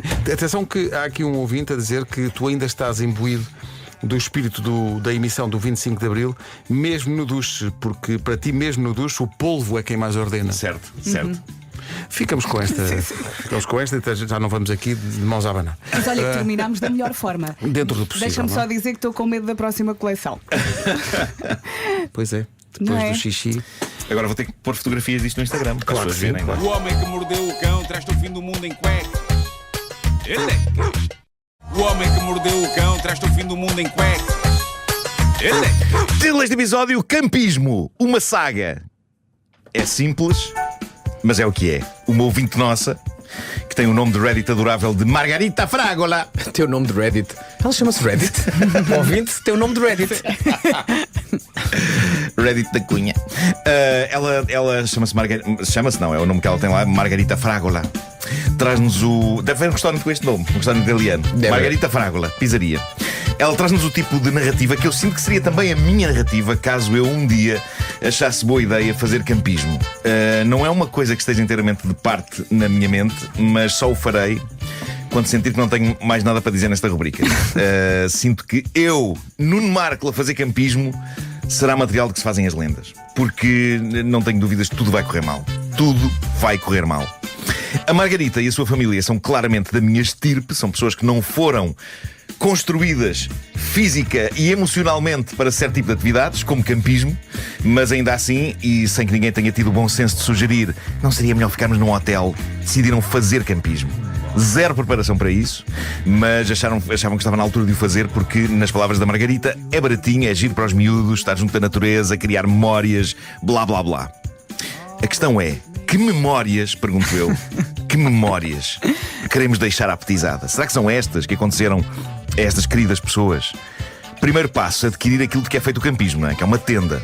Alguma pesquisa depois, diz a Margarita, descobrimos que uma grande superfície de produtos de desporto, que começa com D e acaba em para que é que eu estou a pagar estas botas de caminhada quando nem sequer ando para chegar ao metro? Eles alugam tendas ao dia, não sei se sabiam disso. Sabia. Alugam. Eu adoro estas lojas, porque tudo nelas é promessa. Não sei qual é que é a vossa relação com estas lojas de desporto grandes, mas quando eu entro lá, eu também quero tudo. É como se eu já estivesse a fazer desporto. Adoro. Como se eu estivesse a ter uma vida saudável. Só de estar lá dentro. Dá-me vontade de comprar tudo. E todas as tendas que estão à porta, não é? Eu quero ficar com todas. Só que muitas vezes a única coisa que eu levo de lá é o que eu levo de lá da loja é o quê? São barras de chocolate Ovomaltine. Claro. E adoro. São maravilhosas. São umas que há ali junto às caixas. Sim. E às vezes uma garrafinha de água. E eu digo a mim próprio que é saudável, porque não é cereais, não é? E porque é numa loja de desporto, portanto está claro. Tudo o que é na loja de desporto é saudável. Até aquelas cadeiras de campismo que têm aquele buraco para pôr a cerveja. Claro. É pá, assim que levar aquilo para cá, para a minha sala. Prosseguindo a saga da Margarida e da sua família. Perfeito, pensámos. Equipados, mas sem compromisso para o futuro. O meu companheiro, que vou passar a chamar de Jota, faz mergulho e juntaríamos as duas coisas. Um destino com parque de campismo com piscina e boas praias para mergulho e banhos. E foi assim que escolhemos Porto Covo, que, diz ela, digo desde já, é um sítio lindíssimo e onde toda a gente tem de ir pelo menos uma vez na vida. Permitam-me fazer aqui uma pausa para confirmar entusiasticamente que sim, que Porto Covo é um dos meus lugares favoritos à face da Terra, no qual e perto do qual já passei férias incríveis, umas delas num grupo que incluía Pedro Ribeiro. Sim, estávamos na Cabeça de Cabra, localidade Cabeça de Cabra. Mas íamos várias vezes jantar e conviver em Porto Covo, onde apanhámos também uma das maiores molhas da nossa vida. Sempre, claro. Estávamos no bar 31. Eu pensava que iam dizer bebedeiros. Não, molhas. Mas não desviamos. Molhas é o código para o ok. Exato. Mas voltemos à aventura desta família no campismo. Diz a Margarita, a empreitada pressupôs também colchões para encher no local, os quais adquirimos. Só para deixar claro, a minha experiência anterior de campismo, diz ela, foi na caravana dos meus pais e a de ambos a ocasional montagem de tenda para 2 pessoas num festival de música. Isto parece-me todo um outro nível que há aqui. Não teria valido mais a pena pedir emprestado outra vez a caravana aos pais, partindo do princípio que ainda funciona? Se calhar um bocadinho melhor. O primeiro desafio, diz a Margarita, chegou logo quando fui sem o Jota buscar a tenda à loja. Não estava bem preparada para o chouriço gigante e pesado que me meteram nas mãos, o qual tive logo imensa dificuldade de passar do carrinho de compras para a mala do carro, apenas com a ajuda do meu filho de 10 anos. Aqui, um primeiro erro que foi não verificar se estava tudo dentro do saco. Eu diria que uma tenda para 4 pessoas tenderá a não ser propriamente um saquinho de plástico, não é? Ela devia ter levado mais alguém. Disseste que a tenda tenderá? A tenda tenderá. Com a mala cheia, inclusive com aquela mesa de campismo azul que tem os bancos acoplados. Adoro. Até tinham esta mesinha. Adoro. Nunca tive. Adoro. Eles levaram isto mesmo a sério, não é? Isto não era campismo ocasional. Estas pessoas queriam iniciar uma nova abordagem às férias. Claramente não apenas para estas férias, mas se calhar para todas as que viriam. Lá partimos de Lisboa, diz a nossa ouvinte, uma sexta-feira ao final de tarde, cheios de esperança de ter um fim de semana de descanso e regresso às coisas simples da vidinha. Sendo sexta-feira ao final de tarde, é de antecipar que chegámos ao parque de campismo já quando estava a anoitecer. Claro, eu diria que ir para Porto Covo desde Lisboa até ao fim da tarde é o tipo de coisa que até a mim me faria pensar, se calhar é melhor ir amanhã de manhã. Fim de tarde. Mas pronto, logo à chegada, diz a Margarita, primeira má notícia, a piscina só abria no fim de semana seguinte. Alguma desilusão momentânea, mas rapidamente ultrapassada, porque as praias da zona são lindas, de facto, e havia expectativa de bom tempo, apesar de ainda ser primavera. Mas eu era menino para isto, para ainda em Lisboa ignorar o passo, deixa cá ver se a piscina já está aberta. Sim. Seguiu-se o segundo erro da empreitada, diz a Margarita. A escolha do sítio onde íamos armar a barraca. Demos uma volta pelo parque, que é daqueles que têm caravanas, que são quase casas alugadas durante o ano inteiro. Isto tem a vantagem de fazer com que o parque estivesse quase vazio, mas com a desvantagem de deixar poucos lugares disponíveis. A isto juntava-se a nossa nabice como campistas, porque levámos um fio curto que nos obrigava a ficar perto de uma caixa de eletricidade. Pá, São Marcos! Isto podia ser uma aventura minha no campismo. Isto é uma família de almas gêmeas. Para mim. E pela descrição que a Margarita faz, claramente não havia uma pessoa neste casal que fosse a mais responsável, não é? Eles foram os dois fazer campismo semi-improvisado e seja o que Deus quiser. Estou comovido, porque eles são eu. Já estava a ficar escuro, diz a Margarita, por isso lá escolhemos um alvéolo, que além de ser parte dos pulmões também é assim que se chama o pedacinho de terreno onde podemos assentar arraiais num parque de campismo. Além disso, uma palavra engraçada só por si. Alvéolo. Até nisto eles são parecidos comigo. Obviamente que eu adoro a palavra alvéolo. É uma daquelas palavras que tem vaselina. Escorrega. Alvéolo. Vamos para aquele alvéolo. Bom, adiante, diz ela. E digo eu também. Este alvéolo parecia bom demais para estar vazio. Tinha sombra e eletricidade mesmo ao lado. Bem, nessas coisas que eu me diferencio deles. É que apesar de tudo eu desconfio imenso de quando alguém é bom demais. Já houve tempo em que não era assim. Mas essa idade da inocência já se foi. Eu era aquele tipo de pessoa de otimismo inabalável. Eu via um lugar vazio, não é? Numa rua cheia de carros estacionados. E pensava, mas como é que nenhum tanto estacionou aqui? E no regresso ao carro encontrava a polícia e um reboque prestes a levar o carro. E era brindado com a questão: então o senhor não viu que isto era uma embaixada? E eu, não. Aconteceu. Mas pronto, a Margarida e a sua família descobriram um local ideal para literalmente montar a tenda. Sombra e eletricidade ali ao lado.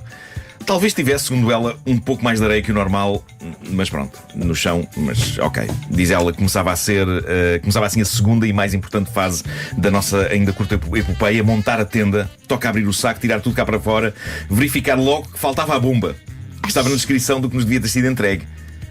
E diz ela, falta um pormenor importante que eu não mencionei. Quando estávamos a escolher a tenda havia duas hipóteses: a tenda normal, com a estrutura com ferros, ou uma mais modernaça que era sustentada por pilares insufláveis. Qual a nossa opção? A insuflável, claro. Eu já não caía neste erro, malta, porque eu adoro coisas insufláveis. Eu acho que todo o mundo devia ser insuflável. Tenho este sonho de criar um enorme parque de insufláveis. Acho que já partilhei isto convosco, não apenas para crianças, mas para adultos. Eu amo insufláveis. Não, melhor, criança não entra. Criança não entra, só para adultos. Amo insufláveis. Sabem o que é que eu odeio? Esvaziar insufláveis. Depois. E nas primeiras férias que eu passei com a minha namorada, comprámos um colchão insuflável que eu considero maior do que a própria vida. Era lindo. E desinsuflá-lo no último dia de férias. Ui. Há fotografias. A Teresa fotografou-me a lutar contra o colchão em absoluto desespero. E ela viu-me uma histeria num estado de nervoso a tentar esmagar o colchão para o ar sair todo. Um desespero insano que envolveu gritos e impropérios. Qualquer outra mulher pensava: este tipo é maluco, não é isto que eu preciso na minha vida. E ainda assim ela não desistiu. Já eu, a dada altura, desisti do colchão. Impossível voltar a enfiá-lo na caixa, e então foi meio insuflado para Lisboa. Bom, como tínhamos colchões para encher, diz a Margarita, levámos 2 bombas com bateria. Boa. Só que, diz ela, 2 bombas com bateria que rapidamente percebemos que não serviam para a tenda. Valeu-nos o Jota, que é prevenido, levou uma bomba de dar à mão. Afinal há alguém ligeiramente mais prevenido neste clã, mas pá, encher uma tenda gigante à mão é melhor que se fosse com a boca. Mas ainda assim, pobres braços.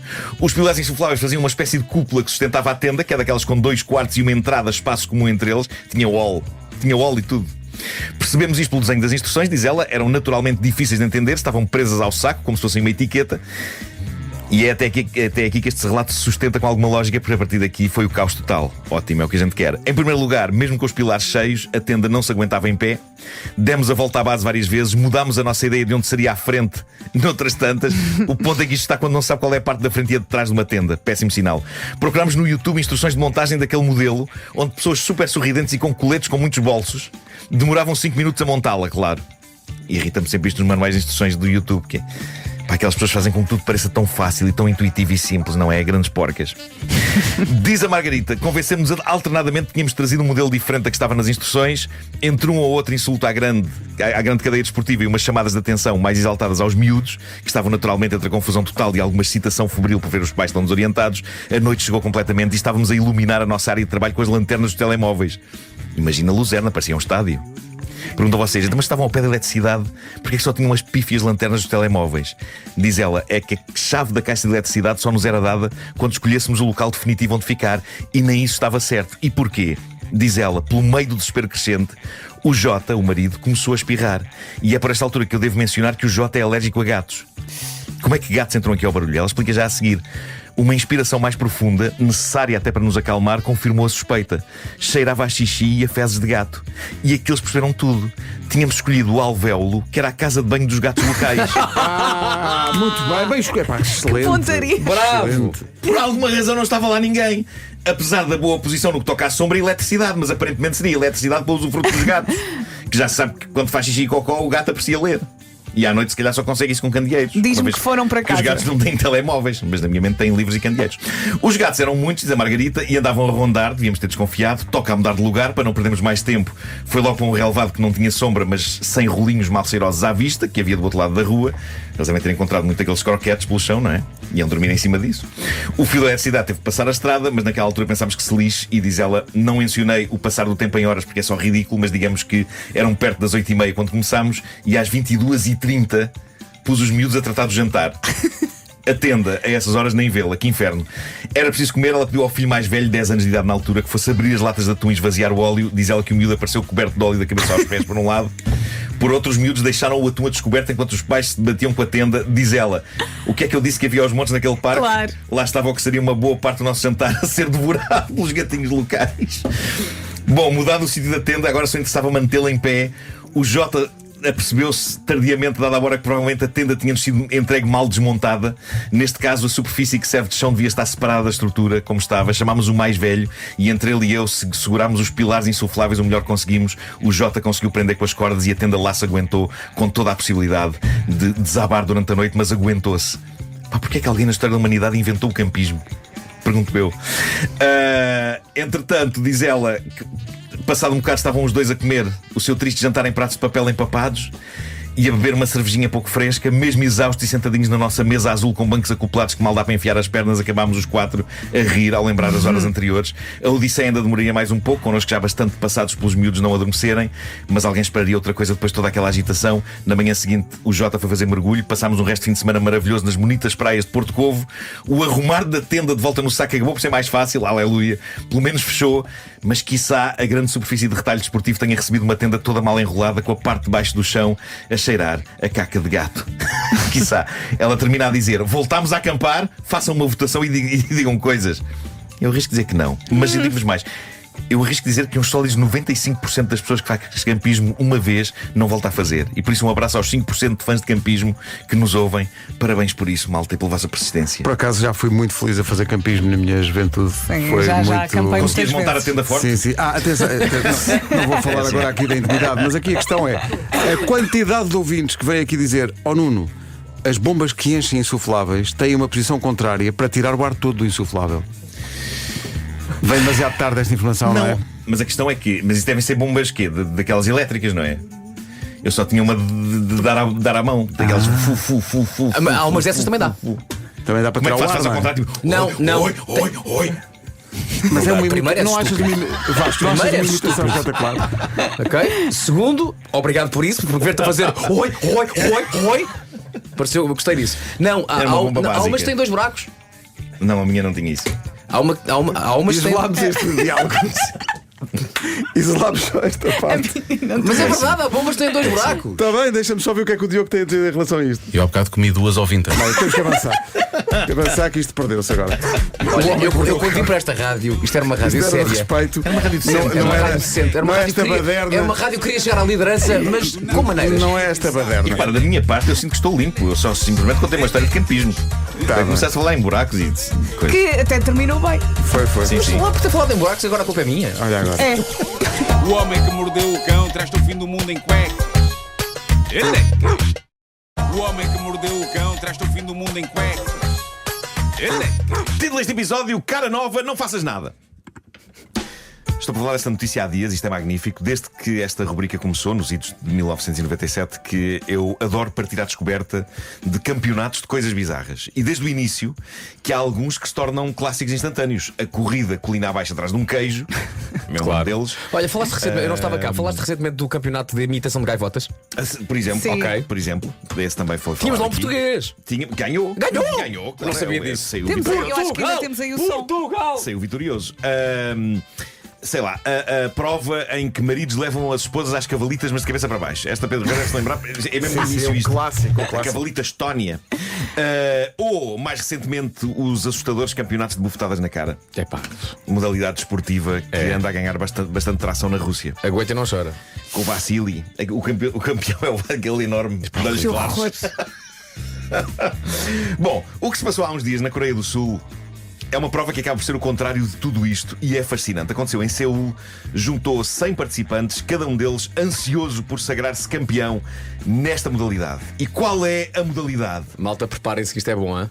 Nada! Nada! E não me refiro a natação. Nada! É exatamente isso que ouviram. O campeonato que aconteceu há dias em Seul é o campeonato de fazer nada. Eles Malta junta-se, não é? Eles entendem esta prova é um misto de desafio físico e mental e também, de certa maneira, uma espécie de instalação artística viva, uma espécie de resposta à sociedade hipercompetitiva da Coreia do Sul. Portanto, o que aconteceu no passado domingo é que 100 concorrentes juntaram-se num recinto para, durante 90 minutos, resistirem a tudo. E por tudo entenda-se o sono. Se alguém adormecer é desclassificado instantaneamente. E prova realmente dura no mundo moderno, também é impossível checar o telemóvel. A única coisa que essas pessoas podiam fazer era estar sentadas, acordadas, durante hora e meia, a efetuar nada. Era este o desafio. Como é que se descobrem os vencedores disto? A prova é assistida por público e o público tem liberdade para andar à volta das pessoas e analisar. E é o público que, observando atentamente os concorrentes, vota nos seus favoritos e chega-se assim a 10 finalistas. Destes 10, como é que um se sagra campeão? É simples. O ritmo cardíaco dos 10 é cuidadosamente monitorizado. Quem tiver o batimento cardíaco mais estável, pumba, medalha. Bravo. Campeão do nada. Mas essa pressão pode alterar. Lá está. Tens que ser superior a isso. Eles já fazem isto há 10 anos. Esta prova já se expandiu a outras cidades do mundo: Pequim, Roterdão, Hong Kong, Tóquio. Eu acho que isto fazia-se cá na boa. Só precisa um barracão e umas almofadinhas no chão. Não é preciso mais nada. Agora, conseguia. É só preciso um barracão e umas almofadinhas? Sim. Malta, quem quiser o Marco para organizar festas de anos, está aqui este rapaz à minha frente. Um barracão. Isto é uma pessoa que tem mentalidade vencedora. Barracão e almofadinhas parecem palhaços também. Pois é, uma dupla de palhaços. Olá, barracão. Olá, almofadinhas. A questão é, conseguiria eu estar sentado hora e meia sem fazer nada, sem passar pelas brasas? Malta, hoje em dia, eu confesso, se eu me sento para fazer algo que não implique eu falar, em segundos os meus olhitos começam a fechar. Se eu quero ver um filme ou se quero ler um livro, eu tenho que ir molhar a cara com água fria e dar-me bufetadas na minha própria cara. E depois então vejo o filme ou leio. Mas tenho que passar por este processo. Há uma pessoa na minha família, que eu não vou dizer quem é, que no outro dia adormeceu a olhar para o telemóvel. Já me aconteceu e levei com ele no nariz. Pum! Na cana do nariz com toda a força. Estava sentado. Pronto. Vocês lembram-se há uns anos quando uma certa operadora de televisão havia uma linha que separava uma coisa da outra? Sim. Há uma linha. Há uma linha que separa. Essa linha aparecia no menu. Portanto, carregava, quer ver um filme ou não sei o quê. Então carregavas aquilo e aparecia a linha. Sim. Então reza a lenda que minha mulher diz: bora ver um filme. E eu, sim senhor, vamos ver um filme. Eu carreguei, apareceu a linha e eu nunca mais fiz nada. A linha apareceu e eu adormeci. Mas pronto, isto lembra-me uma ideia que o Salvador Martinha teve há tempos. O Salvador, ele acha que eu não consigo estar sossegado sem fazer nada. Ele acha que eu tenho que estar sempre a escrever algo, ou tenho que desenhar algo, ou cumprir uma deadline, ou estou agarrado ao telemóvel. Então ele teve a ideia de fazer um documentário chamado Nuno Marco Faz Nada. E a ideia dele é levar-me para uma ilha paradisíaca na qual eu tenho de fazer o que é referido no título: nada. Posso dormir, posso comer, posso tomar banho num mar morno e límpido, mas não posso fazer nada remotamente parecido com trabalho. A ideia é essa. Se me surgir uma ideia, não posso tomar nota. Se tiver um assomo criativo. Porque ele acha que eu não consigo repousar a cabeça. Eu gostava de fazer essa experiência. O Martinha tem razão. Eu acho que sim, se ele me pagar as férias, ainda melhor. Eu ia perguntar se posso inscrever. Sim. Parece-me uma coisa de sonho. De sonho. Bom, ao longo da história do Homem que Mordeu o Cão já revelámos vários desabafos de pessoas que passaram por situações improváveis. Esta que tenho aqui parece-me realmente nova e estranha. É contada por um senhor que claramente está sem saber bem o que fazer à vida e aos seus sentimentos, e que levanta questões sobre amor e profundidade ou superficialidade de sentimentos. Vamos a isto. Isto dá que pensar. Ele deixou isto no famoso grupo do Reddit Am I the Asshole, aquele grupo onde pessoas manifestam algum sentimento de culpa por algo que estão a sentir e querem saber, junto de estranhos, se estão efetivamente a ser umas bestas ou não. O que é que ele diz? Ele diz: a minha mulher fez uma cirurgia plástica recentemente. Falámos muito sobre isto, eu era contra, mas a decisão não era minha e o meu parecer não teve relevância. Resultado, ela agora parece estranha. Ela fez uma lipossucção na cara, encheu os lábios, esticou o pescoço e ainda fez mais algumas coisas que não percebo bem o que foram. O senhor diz: a cara dela agora assusta-me. Ela já recuperou da operação, quer que a nossa vida volte ao normal. Isso inclui eu tomar a iniciativa para levarmos a cabo o amor. Faço isso, só que não tanto como era costume. E agora asseguro-me que o fazemos com o mínimo de luz possível. Isto é um drama, mas é terrível. Como é que... Pá, que situação Isto é esta? é muito delicado. Olha, Cris, atenção. vi uma coisa esta? num filme no outro dia, bora experimentar, que é tu com um lençol a tapar a cara. Meu Deus, há que dizer. Há que dizer, esta sociedade pressiona as mulheres para não envelhecerem, o que é dramático. E há muitas que cedem a esta ideia de cirurgia plástica que, muito sinceramente, parece-me que às vezes suga a expressão a uma pessoa e tem resultados só estranhos. Por outro lado, quando se ama alguém, não se ama mesmo que a pessoa mude de cara. A pessoa é a mesma, mas neste caso o marido não sabe o que fazer. Diz ele: passaram-se meses, cada vez me é mais difícil olhar para ela. E claro que ela reparou. Tem insistido muito comigo para que eu diga o que é que se passa. Eu tento dizer-lhe que ando só cansado do trabalho. Deviam conversar, têm que conversar. Digo-lhe tudo menos a verdade. Um destes dias ela passou-se, perguntou-me se eu andava a ter um caso com alguém. Disse-lhe que não. Ela pediu-me para ver o meu telemóvel. Desbloqueei-o e passei-lhe o telemóvel. Disse-lhe que não tinha receio que ela encontrasse alguma coisa porque não havia lá nada para encontrar. Ela esteve 1 hora a vistoriar o meu telemóvel. Não encontrou nada. Perguntou-me então porque é que mudei. Tentei explicar que era uma fase em que estava menos interessado na intimidade. Mas nada que eu dizia a satisfazia. Continuou a escavar. Até que finalmente, encurralado, disse-lhe a verdade. Não fui agressivo, nem duro a fazê-lo. Disse-lhe apenas que não achava atraente a cara nova dela e que perderam o entusiasmo. Eu acho piada que eu diga não fui agressivo nem. E depois despejou tudo. Agressivo? Não. E depois disse-lhe só que não achava a cara dela atraente. E ela? A questão é que não há uma maneira que não seja agressiva de dizer isto. Claro. Não há.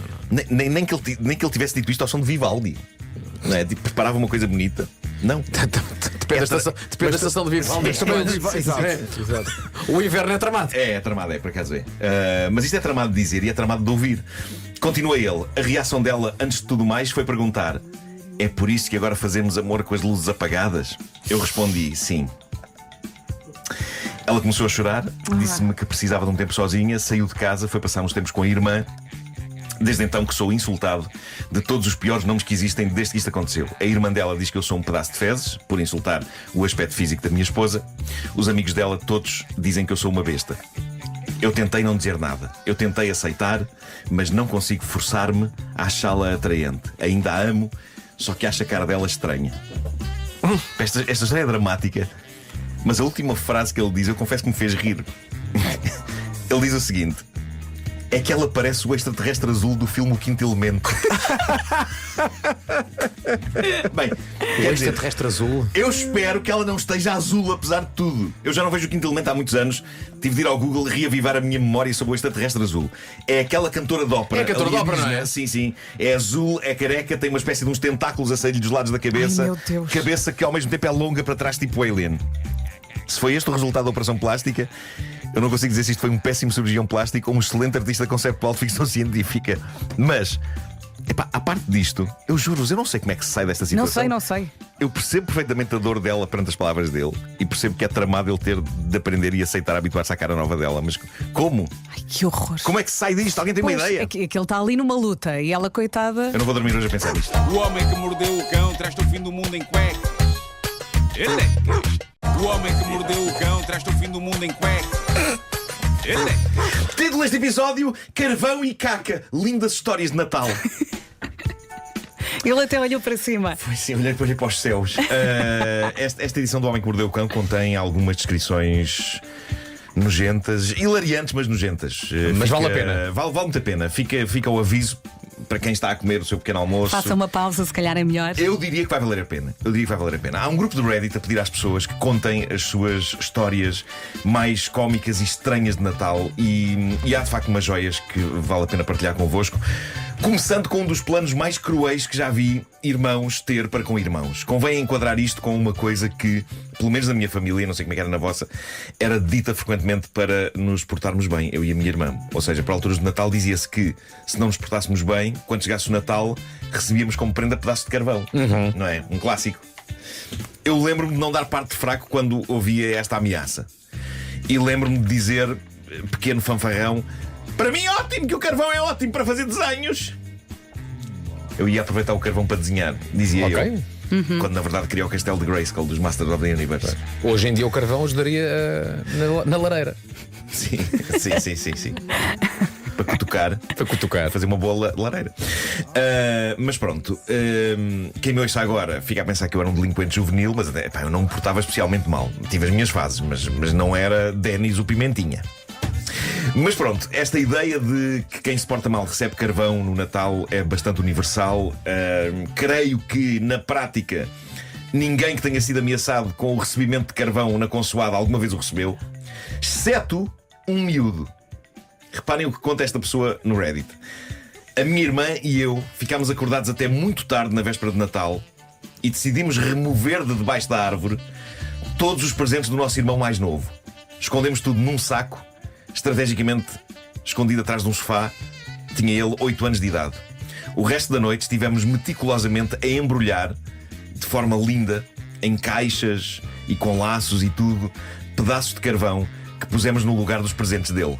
Na manhã seguinte, a manhã de Natal, o nosso irmão foi o primeiro a acordar, foi direto à árvore, com os seus olhinhos de felicidade, para abrir os seus presentes lindos. Vimo-lo abrir a primeira caixa, feliz, e a sua expressão afundar-se. Era carvão. Vimo-lo passar ao embrulho seguinte, abri-lo avidamente para encontrar lá carvão. Coitadinho. Tudo o que tinha o nome dele tinha carvão. Até dentro da meia que ele pendurara na lareira, pedaço de carvão. Não se faz. Que sadismo. O nosso irmão perdeu a cabeça, desgostoso. Os nossos pais não faziam a mais pequena ideia do que tínhamos feito, mas creio que o nosso pai estava à beirinha de nos encher de porrada na manhã de Natal, por termos arruinado o Natal. Quando o meu irmão se acalmou um pouco, mostramos então onde tínhamos escondido os presentes genuínos. Depois disto ele ficou a explodir de felicidade. Passados 25 anos destes acontecimentos, ainda hoje a minha família me chama o Grinch. E toda a gente se esquece do quão cúmplice nisto foi a minha irmã, uma vez que eu não sabia fazer embrulhos, e foi ela que esteve a noite toda a embrulhar carvão. Olha, de forma espetacular. E eles não ficaram de castigo até à passagem de ano? Não sei, mas mereciam. Isto é super cruel. Pois é. Eu espero que não tenhamos dado nenhuma ideia a irmãos de garotos mais pequenos. Nós podemos lixar o Natal a crianças. Ouvintes, isto é zona VIP no inferno. É garantido, ok? Ó Marco, Bom, não faças isso. Não ponhas o plural. Eu acho que nós. Foste tu! A rubrica é tua! Você é que dita! Mas é o coletivo, não é? O coletivo. Isto é um casamento. É na saúde e na doença. Bom, mais uma história verídica de Natal. Diz esta pessoa anónima, uma senhora, diz: na altura isto não teve piada, mas agora é hilariante e para sempre ficou conhecido como a surpresa de Natal. Atenção, esta história. A minha família, diz ela, vai sempre à missa na noite de Natal. Depois vamos para casa e depois fazemos o nosso Secret Santa. Pai Natal secreto, nós também fazemos aqui na rádio. Sorteia-se quem dá a quem presente. Diz ela, é uma tradição na nossa família, somos muitos. Eu, as minhas 2 irmãs, o meu irmão, os meus pais, os meus avós, o noivo da minha irmã, e por isso estávamos divididos por vários carros. A missa tinha acabado, eu saí com a minha irmã mais velha e o noivo dela para voltar para casa. Os outros estavam separados de nós por alguns minutos. E outro pormenor importante, tínhamos 2 cães pequenos, um chihuahua e um chihuahua terrier, que deixávamos numas gaiolinhas quando saíamos de casa. Eu faço aqui um parênteses só para dizer que sou grande fã de chihuahuas, e vocês sabem, não é? Não de ter, porque eles têm péssimo feitio, mas sou fã de ver chihuahuas. Aliás, o algoritmo do meu Instagram já percebeu isto, e eu tenho o meu feed cheio de chihuahuas, ok? Chihuahuas mal-humorados. Sendo que o meu favorito, não sei se vocês já viram esse, é um que aparece frequentemente a guardar uma caixa de sushi por baixo dele. Enquanto o dono tenta tirar a caixa, que suponho que seja o jantar do pobre homem, e o chihuahua está em cima do sushi a olhar de lado e fazer com ar de quem diz: atreve-te, meu mandalha, atreve-te. Mas estou a desviar-me da narrativa. Um bocadinho. Prossigamos. De maneiras que a minha irmã, o noivo dela e eu chegamos a casa, diz ela, e assim que entramos, somos instantaneamente brindados com o acre aroma de... Eu sei que há pessoas a tomar um pequeno almoço a esta hora, é muito chato falar disto, mas temos de ser fortes. O acre aroma de diarreia quentinha. A descrição que ela faz é avassaladora e eu gosto muito deste momento em que ela diz: o aroma era tão poderoso que lágrimas vieram-me aos olhos. E não era de emoção, mal, era aos vapores. É como aquele peixe, não é? Que está enlatado. Assim que se abre o peixe. Prossegue então ela: isto estava seguramente no top 10 das piores coisas que já cheirei em toda a minha vida. Estivesse a porcaria onde estivesse, não fazíamos ideia há quanto tempo estaria. Sabíamos apenas que estava o tempo suficiente para que toda a casa cheirasse fortemente a trampa. Estávamos praticamente a sufocar no cheiro. Era tão forte que quase o estávamos a sentir nas filhas da mãe das papilas gustativas. Nós estávamos a sentir o sabor. Olha, agora até fiquei enjoada. Isto é uma descrição vívida, uma descrição vívida. Então, a minha irmã, eu e o noivo dela desatamos aos gritos uns com os outros, enlouquecidos com o cheiro. Eles enlouqueceram. Começaram aos gritos. Como se fosse uma droga? Sim. Começaram a alucinar. Por alguma razão, diz ela, o alarme da casa dispara, como se não bastasse. Meu Deus. E os chihuahuas estão a ladrar aos berros para serem retirados das suas jaulinhas, como fazem sempre que percebem que chegamos a casa. Pá, isto é um panorama de inferno. O que eu acho incrível é o alarme da casa ter disparado, como se o próprio alarme tivesse percebido: cheira a inferno, chamem as autoridades! O alarme disparou. Ninguém sabe porque o alarme disparou. Foi o cheiro, o ruído, tudo. Vamos então diretos às jaulinhas dos cães. E obviamente o cheiro só piora à medida que nos aproximamos de lá. Deixo o chihuahua Terry a sair primeiro, uma vez que estava completamente limpo. Já o outro chihuahua, bem, digamos que ele não se limitara a fazer cocó na sua gaiola. Esse chihuahua fora o protagonista de uma explosão monumental de caca. A sua caminha estava repleta, uma parte escorrera para fora da gaiola, cobrindo o soalho de tacos de madeira. Havia salpicos nas paredes. Estamos a falar de um pequeno chihuahua branco que estava agora castanho. E ali estava ele, a ladrar para nós, a cauda a dar a toda a velocidade, fazendo trampa a disparar em mais direções. Ai, Nossa Senhora. Tipo um expressor. Sim, um expressor.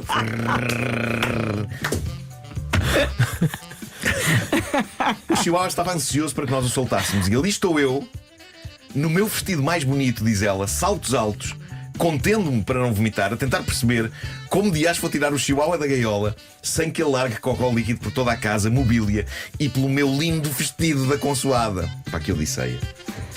Eu vou passar a relativizar mais quando as minhas cadelas se descuidam e deixam um presente na sala. Nada que elas tenham já feito se compara com este nível de tragédia. Diz a senhora que conta a história. Por fim, a minha irmã corre para a porta das traseiras e começa a gritar: quem quer fazer cocó? Já que essa é a frase que faz com que os cães saiam disparados para o quintal.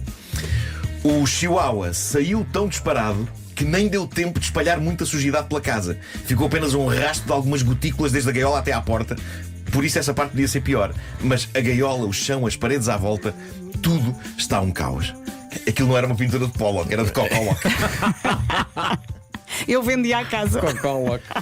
Diz ela: eu adoro animais, tanto assim que estou a estagiar como veterinária e estou habituada a ver toda a espécie de porcarias. Sou também a única pessoa da família, tirando a minha mãe, que não entra em pânico e não vomita quando está perto de cocó de cão. Mas isto era o outro nível. A primeira coisa que fiz foi deitar para o lixo sem piedade a cama do cão. Nem valia a pena tentar salvar. Eu pensava que ias dizer o cão. Não. O prato da comida e da água. É pôr gasolina e ver arder. Sim. O prato da comida e da água meti num saco para lavar mais tarde. Tive de usar um rolo praticamente inteiro de papel de cozinha para limpar o chão da gaiola e o soalho de tacos de madeira. Tudo isto com as minhas mãos direto no papel, porque não encontrava luvas de borracha em lado nenhum. Arrasto a gaiola, afastando-a da parede para poder limpar melhor a parede. Esqueci-me que de facto poderia haver mais porcaria que tivesse deslizado para debaixo da gaiola e assim foi. Ao arrastar a gaiola, espalho porcaria por mais extensão de chão. O bem-intencionado noivo da minha irmã rapidamente pega na gaiola para a levar para o exterior, de modo a ser lavada à mangueira. Isto faz infelizmente com que mais caca caia pelo chão fora. Tudo a pingar. Decido não me irritar com ele e focar-me, eu adoro esta frase, e focar-me em trabalhar no epicentro desta catástrofe. Enquanto a minha irmã limpa o rio de caca que entretanto se espalhou. Finalmente consegui ter tudo limpo e desinfetado com toalhetes higiênicos. E assim consigo aproximar-me da parede cagada, sem pisar fezes, com os meus lindos saltos, ou, valha-me Deus, com os meus pés descalços. Quatro paredes cagadas. Desculpem. Um cheirinho a cocó. Comecei a limpar a parede, surpreendentemente, diz ela, não manchou de castanha tinta branca. Nesta altura, diz ela, faço um balanço da vida e apercebo-me que estou a limpar cá há um sólido quarto de hora ininterruptamente. Quando estou mesmo a acabar de limpar e desinfetar a parede, o resto da família chega à casa e começam aos gritos também eles a enlouquecer com o cheiro. Apesar do meu trabalho árduo, ainda não se tinha dissipado. De certa maneira, e fazendo as contas, talvez ainda estivesse mais intenso, dado que o estávamos a mover e a espalhar por todo lado. E dizem eles em choque: o que é que aconteceu? Enquanto os dois cães estão lá fora aos gritos, a ladrar porque querem entrar. A minha mãe prepara-se para o fazer, mas eu grito: não, que um deles está completamente coberto de diarreia! Por sorte, diz ela, não tive de ser eu a dar banho ao cão, porque toda a gente concordou que eu já tivera a minha dose de limpeza de trampa. Epá, sim. Por amor de Deus, deem descanso a esta mulher. Marco, conseguiste. 90% dos ouvintes estão enjoados. Boa. Foi a minha mãe que foi lá fora, enrolou-o numa toalha e levou-o diretamente para a banheira. Já eu passei longos minutos furiosamente a lavar as minhas mãos, porque sentia que tinha diarreia na alma, possivelmente para sempre. Felizmente, diz ela, o meu vestido e os meus sapatos ficaram impecáveis. Pronto. Foi um milagre isto. No meio dessa confusão toda. Natal, milagre foi de Natal. assim, foi um milagre de Natal. Foi assim a noite de Natal de 2015 destas queridas pessoas. E elas nunca mais se esqueceram disto. O homem que mordeu o cão traz-te o fim do mundo em cuecas.